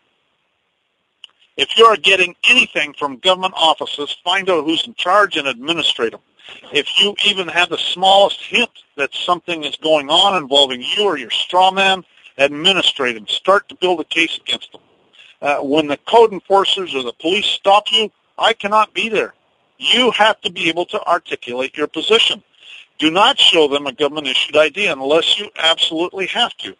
That's why I make up my private ID, and I have never had a problem with it. It takes a little bit of explaining, sure. I'll tell them, well, this is a government document, and here it shows it. This is showing that it's a government document.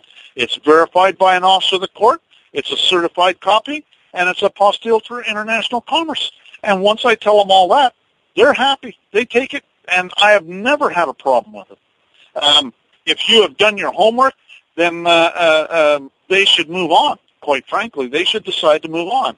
Even if you do produce a government-issued ID, they should decide to move on. I know people that do produce the government-issued ID, and they'll pull it up in their system, and their system says, leave this guy alone, and they'll say, have a nice day.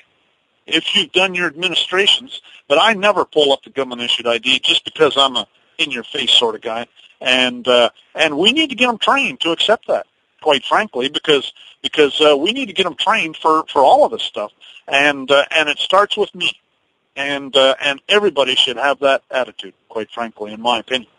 You have to pick your battles. Sometimes it's better to come back and fight another day, and so you have to pick your battles. There's too many of them. It's like a feeding frenzy sometime, and I certainly know what that's all about because I've been there. So you have to pick your battles. Sometimes it's better just to, cave in and come back and fight another day. Fingerprints.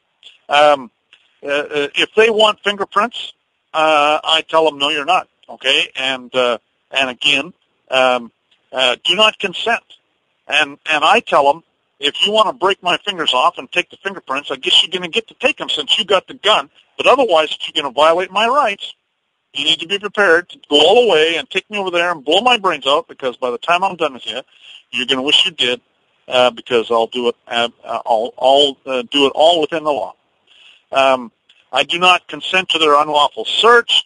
When they tell you, and then what they do search, then that's an illegal search, and it's not admissible as evidence in court. And so then that's what you tell a judge immediately. This is an illegal search. I didn't consent to it.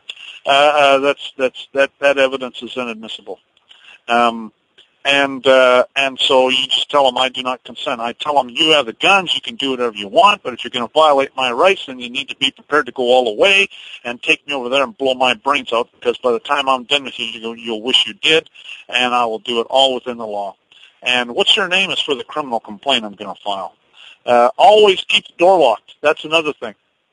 You ought to watch Law and Order, because Law and Order is really good. I really enjoy watching it, quite frankly, because it's really educational about stuff that they do. One thing that you see them doing on there is they'll walk up to a door, and if it's not locked, well, then they'll open the door and they'll just walk right in, and you let them in. That's exactly what happens. And so I have my door locked all the time. I don't care if I'm home. Of course, when I'm not home, it's locked. But when I'm home, it's locked too. And if they come to the door, I don't answer it unless I really want to talk to them. When the FBI and the Texas State Police came to see me, I didn't mind talking to them, but I didn't invite them into my house. I went outside. I closed the door behind me, put my shoes on, I closed the door behind me. I went outside, and we talked. And again, you don't want to give them anything. And we had a nice talk, actually. It was very amicable, and we had a nice visit. But the bottom line is that they're not there as your friend. Okay, you got to understand that, and you respect them for what they're doing, but they're not your friend. And if they come to your door and you don't answer it, if they have a lawful warrant, they'll break the door down. But if they don't have a lawful warrant, they'll go away. And that's really what it comes down to. And if you open the door, they'll push you out of the way and walk in, and you let them in. And if, in the event, you do wind up in jail, demand to see a judge now. I don't care if it's 2 o'clock in the morning. Get his butt out of bed. I want to see a judge now. And they bank on you not knowing about that. But you can demand to see a judge now. I demand to see a judge now. I don't care if it's 2 o'clock in the morning. If you have to file a lawsuit, and you write down their names, If they don't let you see a judge, I guarantee you when you file a lawsuit and you complain about that, I guarantee you the next time they'll let whoever see a judge. And then if they do let you see a judge, you drag his butt out of bed at 2 o'clock in the morning and you start yelling on him and railing on him about all this stuff, I guarantee you that they're going to get yelled at and railed on too. So again, the bottom line is that you wanna do you know who you are? I'm the king. I can't tell you that enough. Okay, do you know who you are? I never sign anything. If you sign it under threat, duress, intimidation, they'll claim ignorance or whatever. If they tell you you're staying in jail until you do sign it, I want to see a judge here now. Get his butt out of bed. If you sign something, it's a contract. I'm not signing anything. File a claim with their risk management department. They all carry insurance and bonds, and they have insurance companies, and the insurance companies have lawyers, and the lawyers know the liability they're being exposed to. And I guarantee you the lawyers will tell them. And, you get Wall Street involved. It comes down to what Texas did and what the people in Texas did to the city of Garland that we talked about in the just your government when we talked about that. Because what happened was the city of Garland went and damaged someone, and they went and convened a common law jury and brought an indictment against them. And then they convened a common law, they did a grand jury first, and then they convened a common law jury and put them on trial. And Garland thought it was a big joke, and they convicted him, and then they sent a copy of that conviction to Dun & Bradstreet in New York and on Wall Street. And what happened was the city of Garland couldn't get insurance. They couldn't get loans. They couldn't get nothing from Wall Street because those guys know the law. Okay, that's the bottom line. And so what happened was then the city of Garland went and brought an action into the Texas corporate commercial courts to get that conviction overturned. And the judge said, I can't do that. If I did that, I'd lose my bond. And so that's the absolute bottom line, okay, is that we, the people, can hurt them in a major way. But we need to get together. We need to organize ourselves. And I think, quite frankly, that the power, when I was using a Republic of Texas chief judge as a third-party witness on my documents, I think that's when they put me down a sovereign system, because I had a third-party witness that was an officer of the court, and it was a de jure officer of the court. I mean, that is so powerful, and you just have no idea. And so, again, I can't tell you the importance of setting up your de jure government and use your de jure officers. I don't mind paying some money to take my court down or to go with me down to the post office to effect service to the clerk. I mean, that is so powerful, especially if you have a de jure officer of the court that does that for you. I mean, man, that is so powerful, and I think that's really when they put me down as sovereign in their system. But I know other people that have done it too, and so maybe it's just Texas, I don't know. But the bottom line is that once they do it in Texas, I mean, all the states, it's all in the computer system, and so again, I can't tell you how important it is to have a third-party witness. Sometimes it's not practical. I don't use third-party witnesses now when I'm in Delaware, but when I'm in Texas, I use them. I absolutely do, and I got to tell you, it is very powerful. And so when I can, I do. Anyways, keep moving. I have a couple groups called Administrating Your Public Servants. We talked about that before. One's at Google and one's at Yahoo. If you want access to the files or the postings, you'll need to join the group. They're private groups, so only members have access to the information. I would suggest using a nickname to maintain your privacy. I really don't have any idea who is on there. I know some of the people that are on there, but I'd probably say about 75% of the people I have no idea. Only group members can read the postings. Only group members can invite others to join the group. The first few postings have links that go to some documents that I uploaded to Google Documents. I've also got a bunch of documents and links, especially the Yahoo group has a space where I've uploaded a bunch of files, and then there's a links directory to Google Documents that I've uploaded, that I've got at Yahoo as well. So I would say the Yahoo group is probably the best organized and the easiest to find everything. But there's a lot of postings and stuff on the Google group. I try and make sure that that when when I send postings, I send them to both Yahoo and Google. But not everybody does, and not everybody's on both groups. And so, I don't know. It's up to you whether you want to join both groups or not. I'm available to help with document preparation online by email. There are other people on the groups who will also help, but you need to be aware that a lot of people mean well, and they may be trying to help, but they may not be helping at all. I plan on letting people on the group go wherever they want within the discussion within some limits. Some people want to argue with me, and I don't tolerate that at all. I let people talk about commercial remedies within limits. I try not to talk too much about commercial remedies because really that's not the focus of the group, and especially if they're theories, okay? And there's a lot of theories out there that are unproven and are going to get people into trouble. And so it's my opinion that commerce is satanic, and you don't want to go there. And if you want to be sovereign, you got to stay out of commerce. At some point, I've got several managers actually set up on Google Group, but I do need some managers on the Yahoo Group, and I don't have any yet. You do not have to be in poverty to be a sovereign. There's lots of sovereigns who are very wealthy. You do have to know the law and how the law works. You do have to stay out of what they view to be contracts, and that means staying out of commerce. There is no such thing as a sovereign in commerce, and that's the ones that they go after. I'll tell you, these people that say, I'm a sovereign, and yet they're doing stuff in commerce. And so those are the ones they go after, I guarantee you. A driver's license is not a contract, but when you pull it out and give it to them, that's the contract. At common law, the wife and minor children are the property of the husband.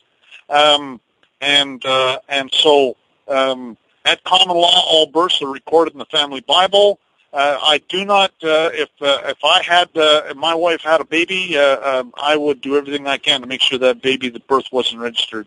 We would record it in the county recorder's office in the family Bible and do all that stuff. And I don't have any problem with that at all, and I'll bet you it'd work just fine. Again, you have to train your public bureaucrats sometimes.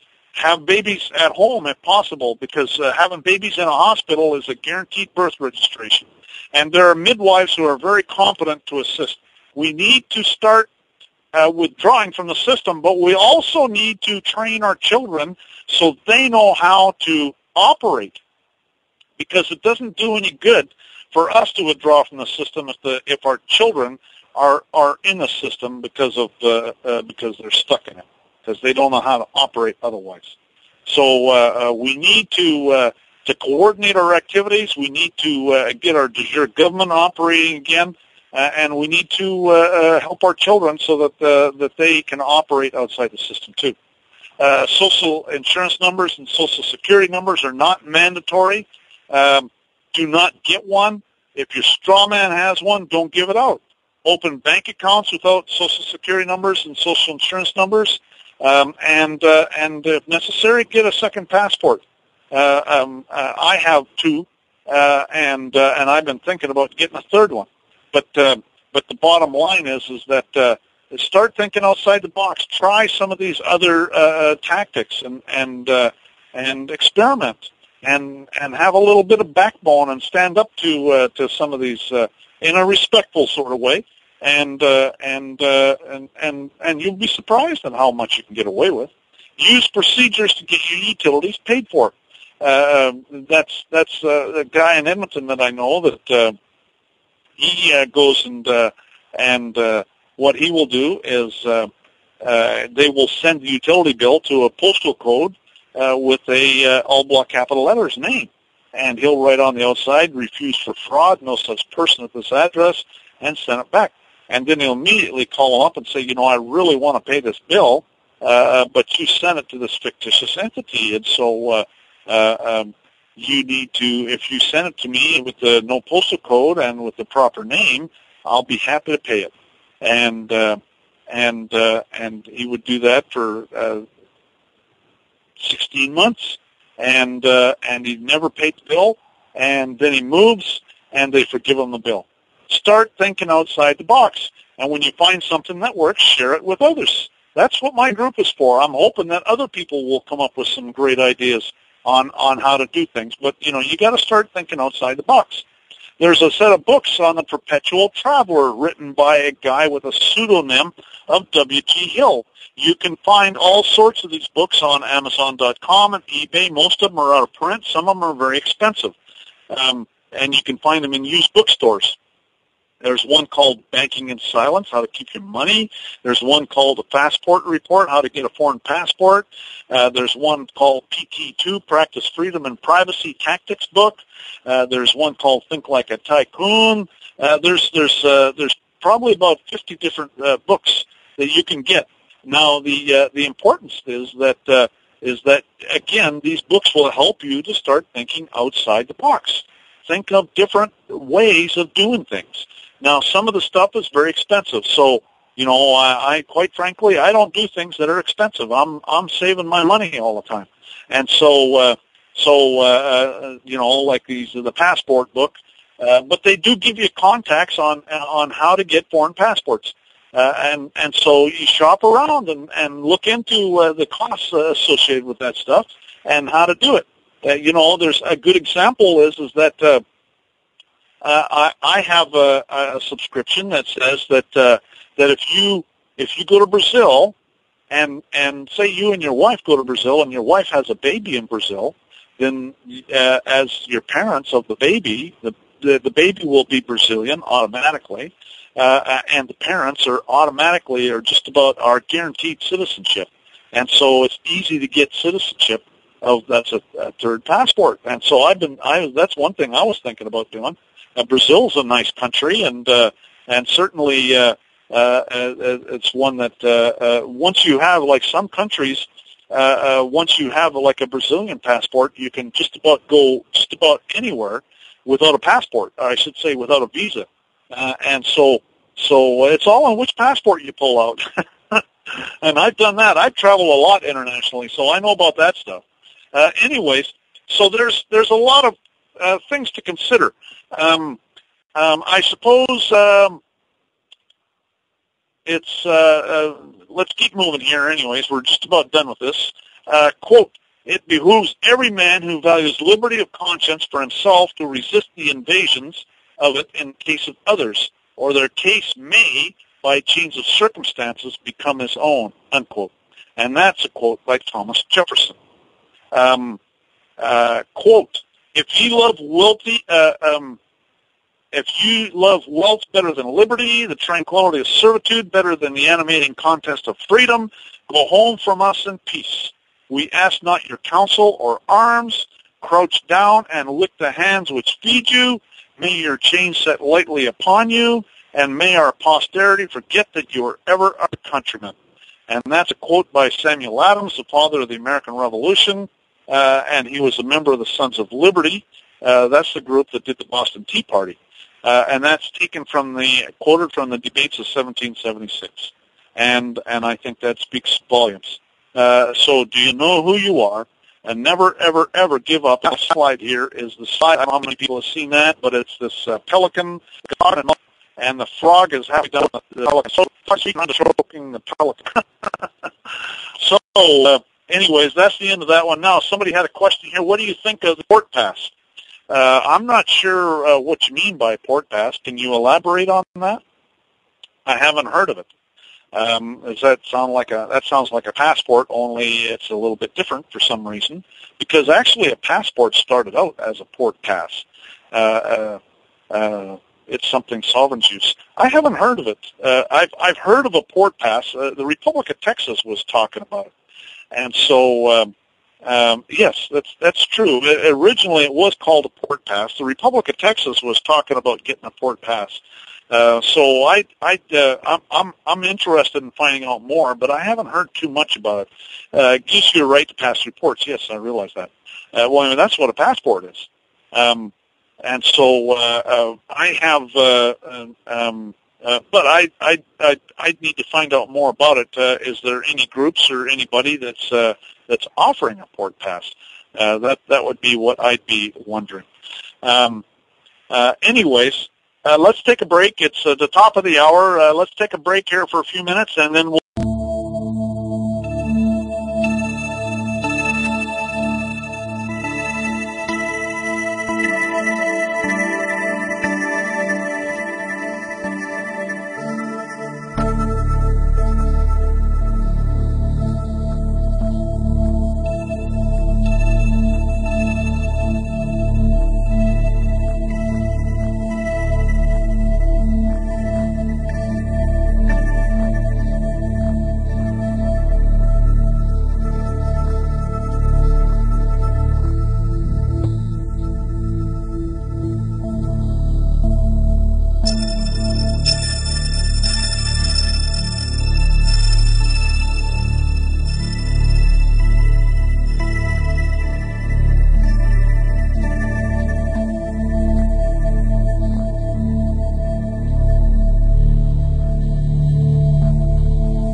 Hello, everybody in Radio Land. This is Glenn Winningham, House of Fern, and you are listening to These Changing Times Radio, and the program is called Do You Know Who You Are? I was visited by the FBI and the Texas State Police about a year ago last March, and at that time they told me that I'm listed as sovereign in their system.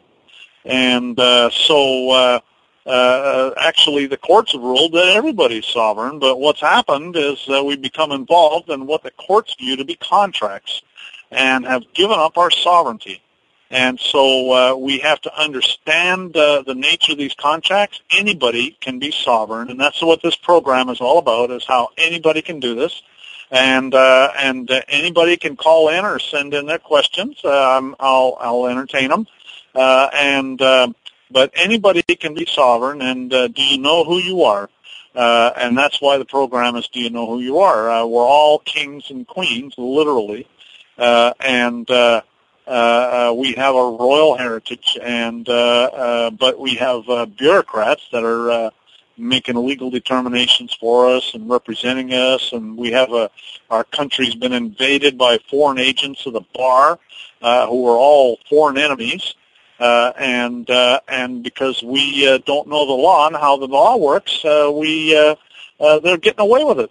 But again, once we understand the law and start bringing up the proper issues and doing the right things, all of a sudden everything just falls away because it's all voluntary and it's all satanic, believe it or not.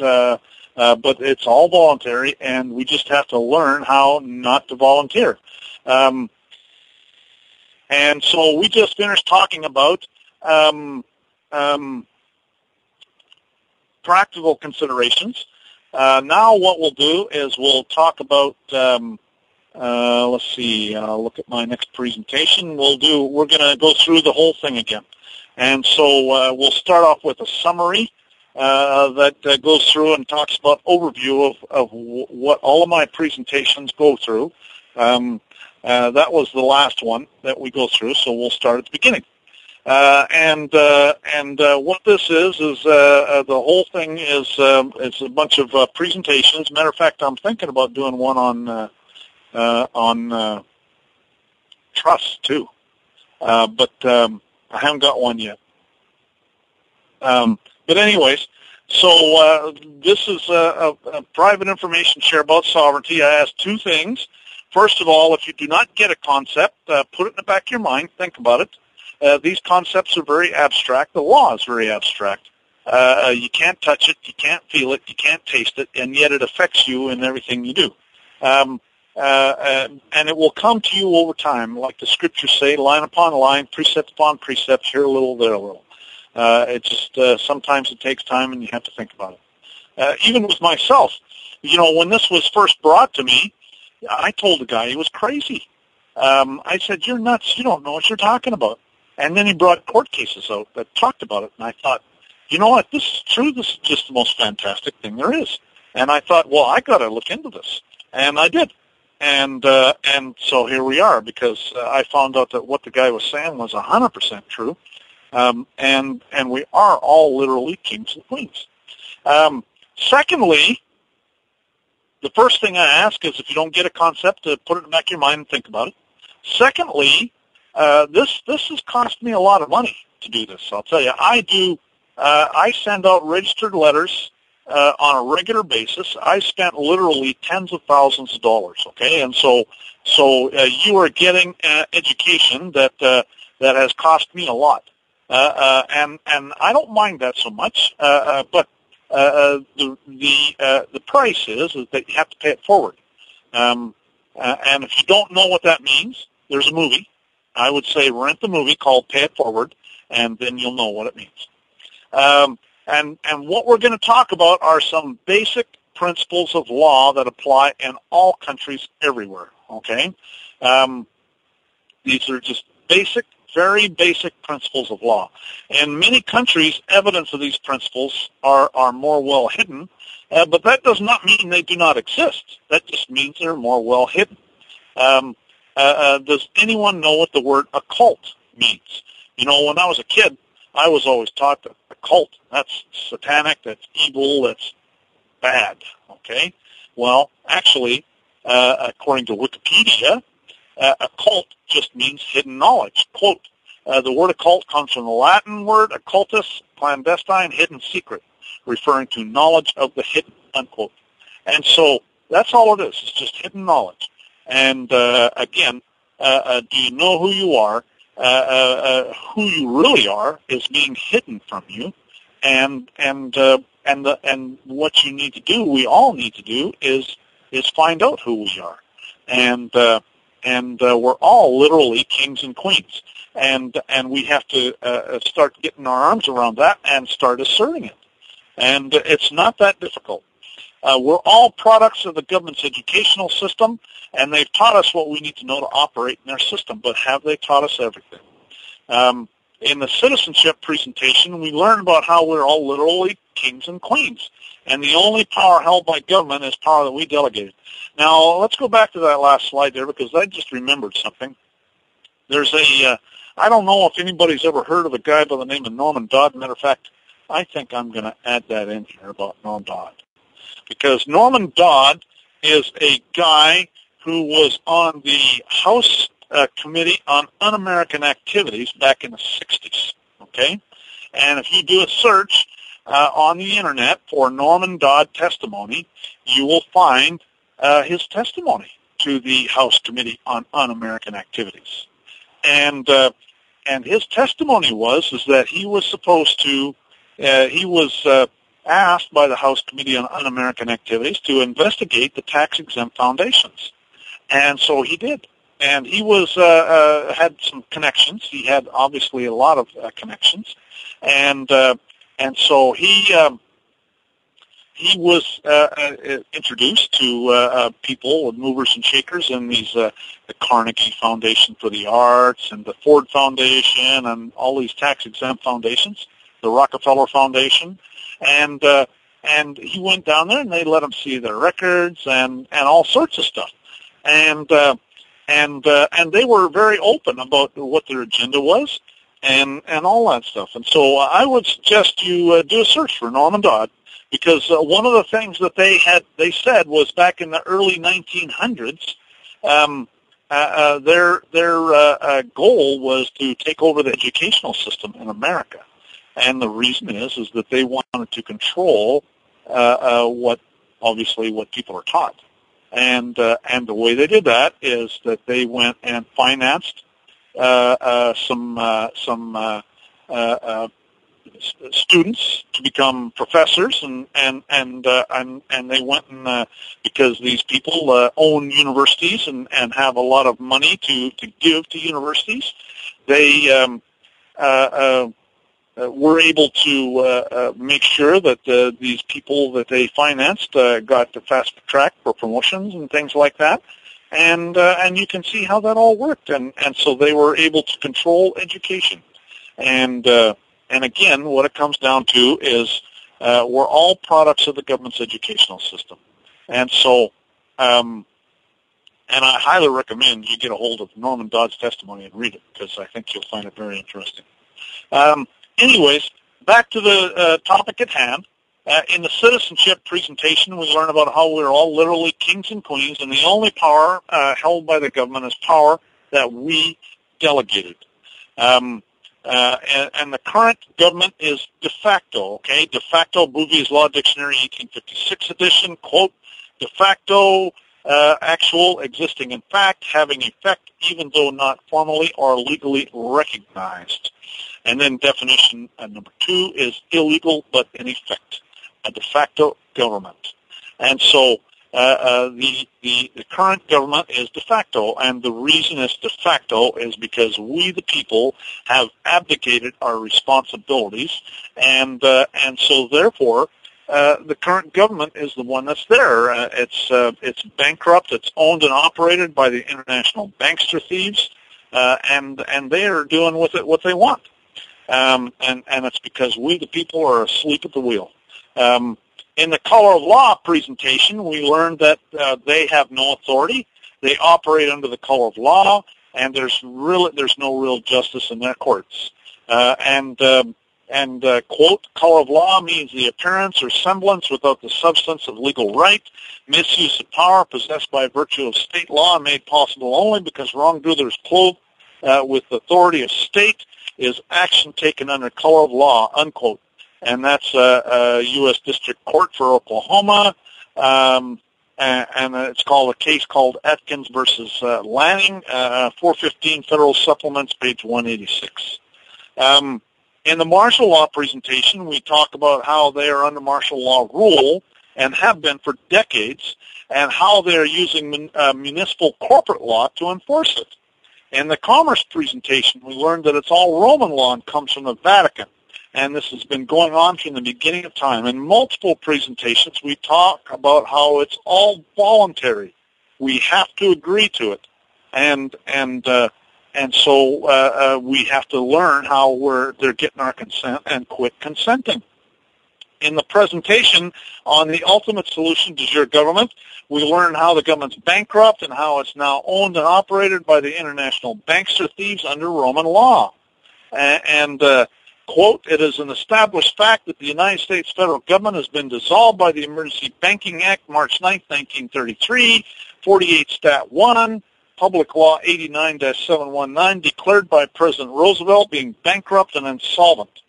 House Joint Resolution 192, 73rd Congress in session June 5, 1933, Joint Resolution to suspend the gold standard and abrogate the gold clause, dissolve the sovereign authority of the United States and the official capacities of all United States governmental officers, and departments, and is further evidence that the United States federal government exists today in name only, unquote. And that's taken from United States Congressional Record, March 17, 1993, volume 33. When Congress passed the Bank Act, they turned all banks into instrumentalities of Congress. In the presentation on money, we learned how the Federal Reserve notes are meant for the District of Columbia and the territories only. In the presentation on commerce, we learned how the entire tax and monetary system is placed under the Uniform Commercial Code. And that's actually in the Federal Tax Lien Act of 1966. Quote, the entire taxing and monetary systems are hereby placed under the UCC.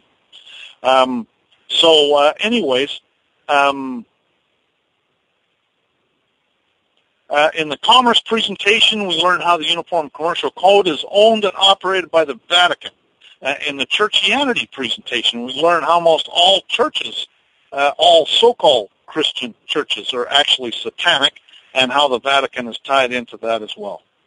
In the presentations on attorneys, we learned how foreign agents of the Vatican have seized control of our government and are operating it as an international criminal racketeering enterprise.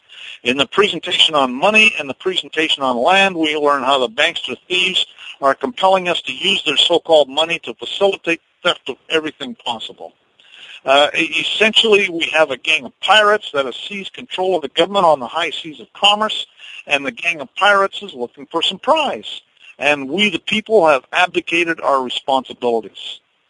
This is literally the war of good versus evil that's talked about in the book of Revelations. In the presentation on the ultimate solution to your government, we learn how our district government is in abeyance, which means dormancy, and all we have to do is start to operate it. In the asserting sovereignty presentation, we learn how we can assert our sovereignty, and we learn how to use officers of the court as third-party witness for our notices and why. Is there a price for your freedom that you're not willing to pay? The burden is on the sovereigns to know and understand the law and to assert their sovereignty. How can you regain your sovereignty? All contracts must be entered into knowingly, willingly, and intentionally, and none of them are. And so all you got to do is bring up the issue. If a nation expects to be ignorant and free in a state of civilization, it expects what never was and never will be, unquote. And that's Thomas Jefferson. We have to stay out of anything they view to be a contract. Birth certificate, voter's registration, social security number, driver's license, all of that stuff is just stay away from it. If you've got them, don't use them. Matter of fact, it's not so bad to have them, but just don't use them. Well, I wouldn't have the social security number or birth certificate. The driver's license is useful because it's easy to rent a car. We have to follow my procedures to give the de facto officials notice that defeats their presumptions and force them to honor their oaths. It puts them into estoppel, and that's what we need to do. And I need to add that.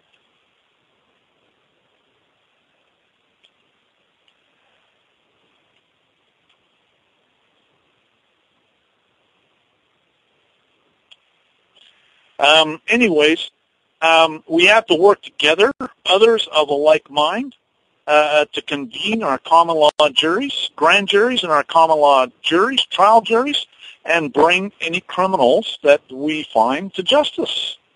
And we have to work together to educate people about what is happening and how to defeat it. Nobody said it'd be easy, but it is possible, and what's the alternative?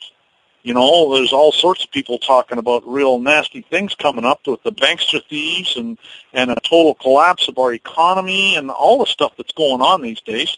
And so I think that all of this stuff is for those of you who are hearing this, you're going to have an opportunity to educate people about this because they're going to be looking for alternatives. And what we need to do is be in a position to where we can present some alternatives and some real alternatives, and also to know what the real alternatives are versus the fraudulent ones that the bankers are sure to present, and so the banksters, I should say.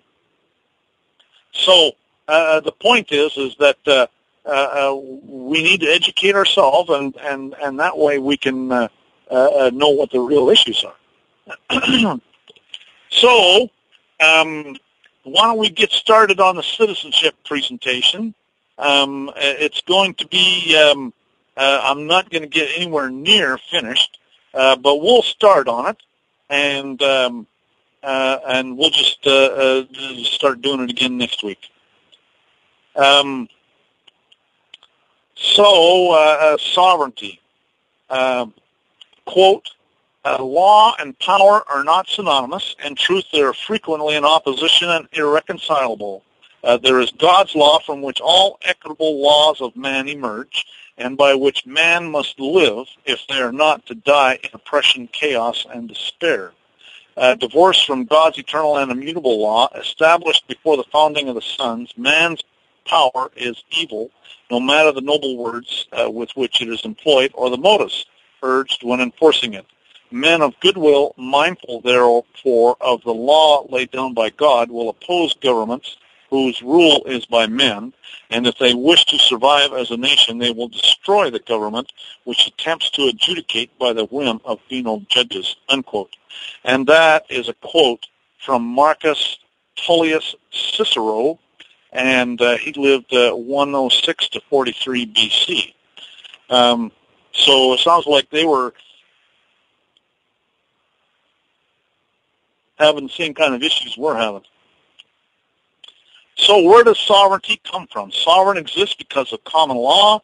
The people in all countries with the common law of England owe their sovereignty to the common law. It's actually in every country, but it's easily or much easier accessed in common law countries.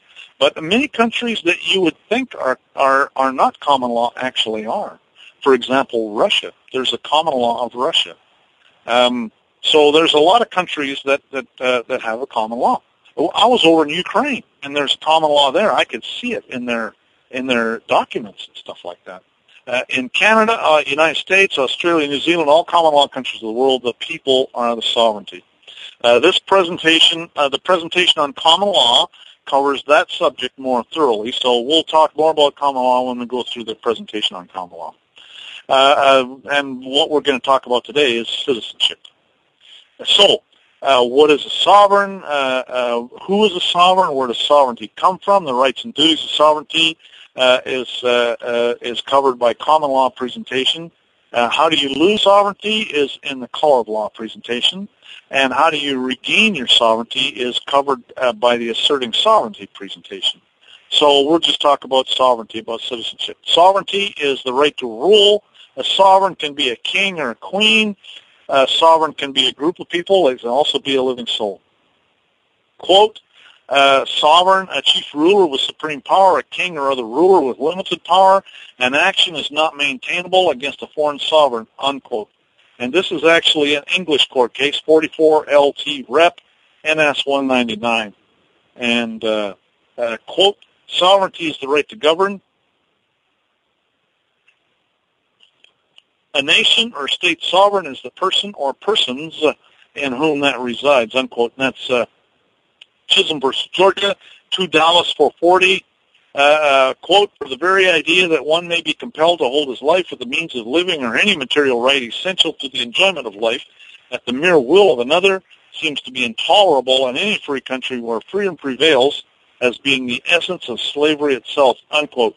And that's Equal versus Hopkins, 118 U.S. 356. In a common law country, the sovereigns are the people, and common law is everywhere. Quote, the words people of the United States and citizens are synonymous terms and mean the same thing. They both describe the political body who, according to our republican institutions, form the sovereignty, who hold the power and conduct the government through their representatives. They are what we familiarly call the sovereign people.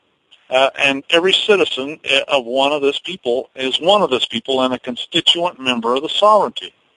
And unquote. And then that's found in Dred Scott versus Sanford, and that's found at 60 U.S. 393, U.S. Supreme Court. Quote, this is a Canadian court case. Quote, the sovereign people, through their representatives, have created a court and a board as well as a municipal council and have defined the rights and duties of each, unquote. And that's reference Casa Loma, 1927, 4 Dominion Law Reports, page 645. And again, that is a Canadian court case. Casa Loma is in downtown Toronto. Quote, the Parliament of Canada and the legislatures of the several provinces are sovereign within their spheres defined by the British North America Act, but none of them has the unlimited capacity of the individual, unquote. And that's Chief Judge Renfret, Attorney General, and that's the case is the Attorney General of Nova Scotia versus Attorney General of Canada, and that's the Lord Nelson Hotel case, 31 Supreme Court Reports, 1951. And so that's a Canadian case. And this is an Australian case. Translated into constitutional terms, it denotes that the sovereign power which resides in the people is exercised on their behalf by their representatives, unquote. And that's Australian Capital Television versus Commonwealth, 66 Australian Reports, page 695. Quote, the powers of government in this country are derived from the people who are the ultimate sovereign, unquote. And that's Ridgway versus the Queen, 69 Australian Reports, page 484. And this is an English court case. Every citizen, quote, every individual is sovereign over himself, unquote. And that's House of Lords, TNLR, number 529, 1999, United Kingdom. Quote, the people who are sovereign are not bound by general words and statutes restrictive of prerogative, right, title, or interest unless expressly named. Acts of limitation do not bind the king or the people. The people have been ceded all the rights of the king, the former sovereign, unquote. And that's People versus Herkimer, 4 Cohen, 345. That's New York, 1825. Quote, At the revolution, the sovereignty devolved on the people, and they are truly the sovereigns of the country, but they are sovereigns without subjects and have none to govern but themselves. The citizens of America are equal as fellow citizens and as joint tenants in the sovereignty, unquote. And that's Chisholm versus Georgia, 2 Dallas 440. Now, this is interesting because it says here, at the revolution, the sovereignty devolved on the people. Well, think about that. It evolved. When it devolved, that's the opposite of evolved. And so what happened, what they're saying, is that the sovereignty evolved in England, right? At the Magna Carta, they were sovereign. It evolved away over time to where they were slaves. And then at the revolution, it devolved back. And that's exactly what they're saying. Now, I suppose what I should do is wrap it up here because we're about at the end of our time. You are listening to Do You Know Who You Are? This is Glenn Winningham, House of Fern, and you're listening to These Changing Times Radio. If anybody's interested, I've got a website. It's www.sovereigntyinternational.info. There's also, I've got some private groups, or I got a group on These Changing Times Radio website where I've uploaded some documents that Arizona Senator Stump, his letter that we read earlier in this presentation is up there. I've also got a couple private groups that you're going to have to join or request to join. And there's one at Yahoo and one at Google, and they're called Administrating Your Public Servants. And I've uploaded a bunch of documents to there, and there's links. I got some documents at Google and links to documents at Yahoo. Google gives me a gigabyte of space. Yahoo doesn't give me as much space. They give me 100 megs. So and plus at Yahoo I'm limited to 4 megs. And so what happens is I uploaded the big files to Google and the small files to Yahoo, and so then Yahoo has links to the big files at Google. Anyways, I've also got a YouTube profile. I've uploaded about 110 videos to YouTube, and the YouTube profile is Sovereign Living. I was visited by the Texas State Police and the FBI about a year ago last March, and at that time they told me that I'm listed as sovereign in the system. And so this presentation is on how anybody can do that, how everybody is really sovereign, but we've become involved in what the courts view to be contracts, and I've given up our sovereignty. We can get it back. All we have to do is say the words. And so, anyways, my YouTube profile, Sovereign Living, I'm available for private information shares. Most of this material that we're talking about is material that I use in the private information shares. And so, really, you can get everything you need on these groups on how to assert your sovereignty. I'm also available on the groups, but I'm not much into babysitting, and I'm not much into repeating myself. And so I would encourage you to listen to the videos and read as much as you can, and then I'm more than happy to take any questions you might have. But again, we need to, I cannot assert your sovereignty. The important thing to understand here is that I cannot assert your sovereignty. You have to do it. I can show you how to do it. It's like leading a horse to water. You can lead a horse to water, but you can't make you drink. Anyways, I suppose that's about it. It's 8:45. I'll turn the time back over to Kat. I appreciate the opportunity to be able to present this material to as many people who are as interested, and we'll be on again tomorrow night actually a little bit earlier, an hour earlier. So it'll be I think it's 4 o'clock Central Time to 7 o'clock Central Time. No, 6 o'clock Central Time tomorrow, and then I'm on Sunday from 5 o'clock to 8 o'clock Central Time on Sunday night. And so you can listen to me again tomorrow night and Sunday as well. And I turn the time back over to Kat. Thank you, Glenn. It's been an honour to have you here as ever. Another great show. Yeah, Glenn did well with the times there, didn't he? So do stay tuned for Beyond the Looking Glass with Ravana. He does have Tammy Pepperman as a guest tonight, and a very popular lady she is, and knows quite a bit herself, so it'll be a good show to follow on from Glenn's there. And as Glenn said, he is on again tomorrow night. That is 3 p.m. to 5 p.m. CST, USA, 9 p.m. to 11 p.m. UK, and he is, as he says, on again on Sunday. So he does do 3 shows here, which is great. So his Sunday show will be on at 5 p.m. to 8 p.m. CST, and that's 11 p.m. to 2 a.m. UK and Ireland. So do join him then. So thank you everybody for being with us tonight, and until tomorrow, take care and soft part.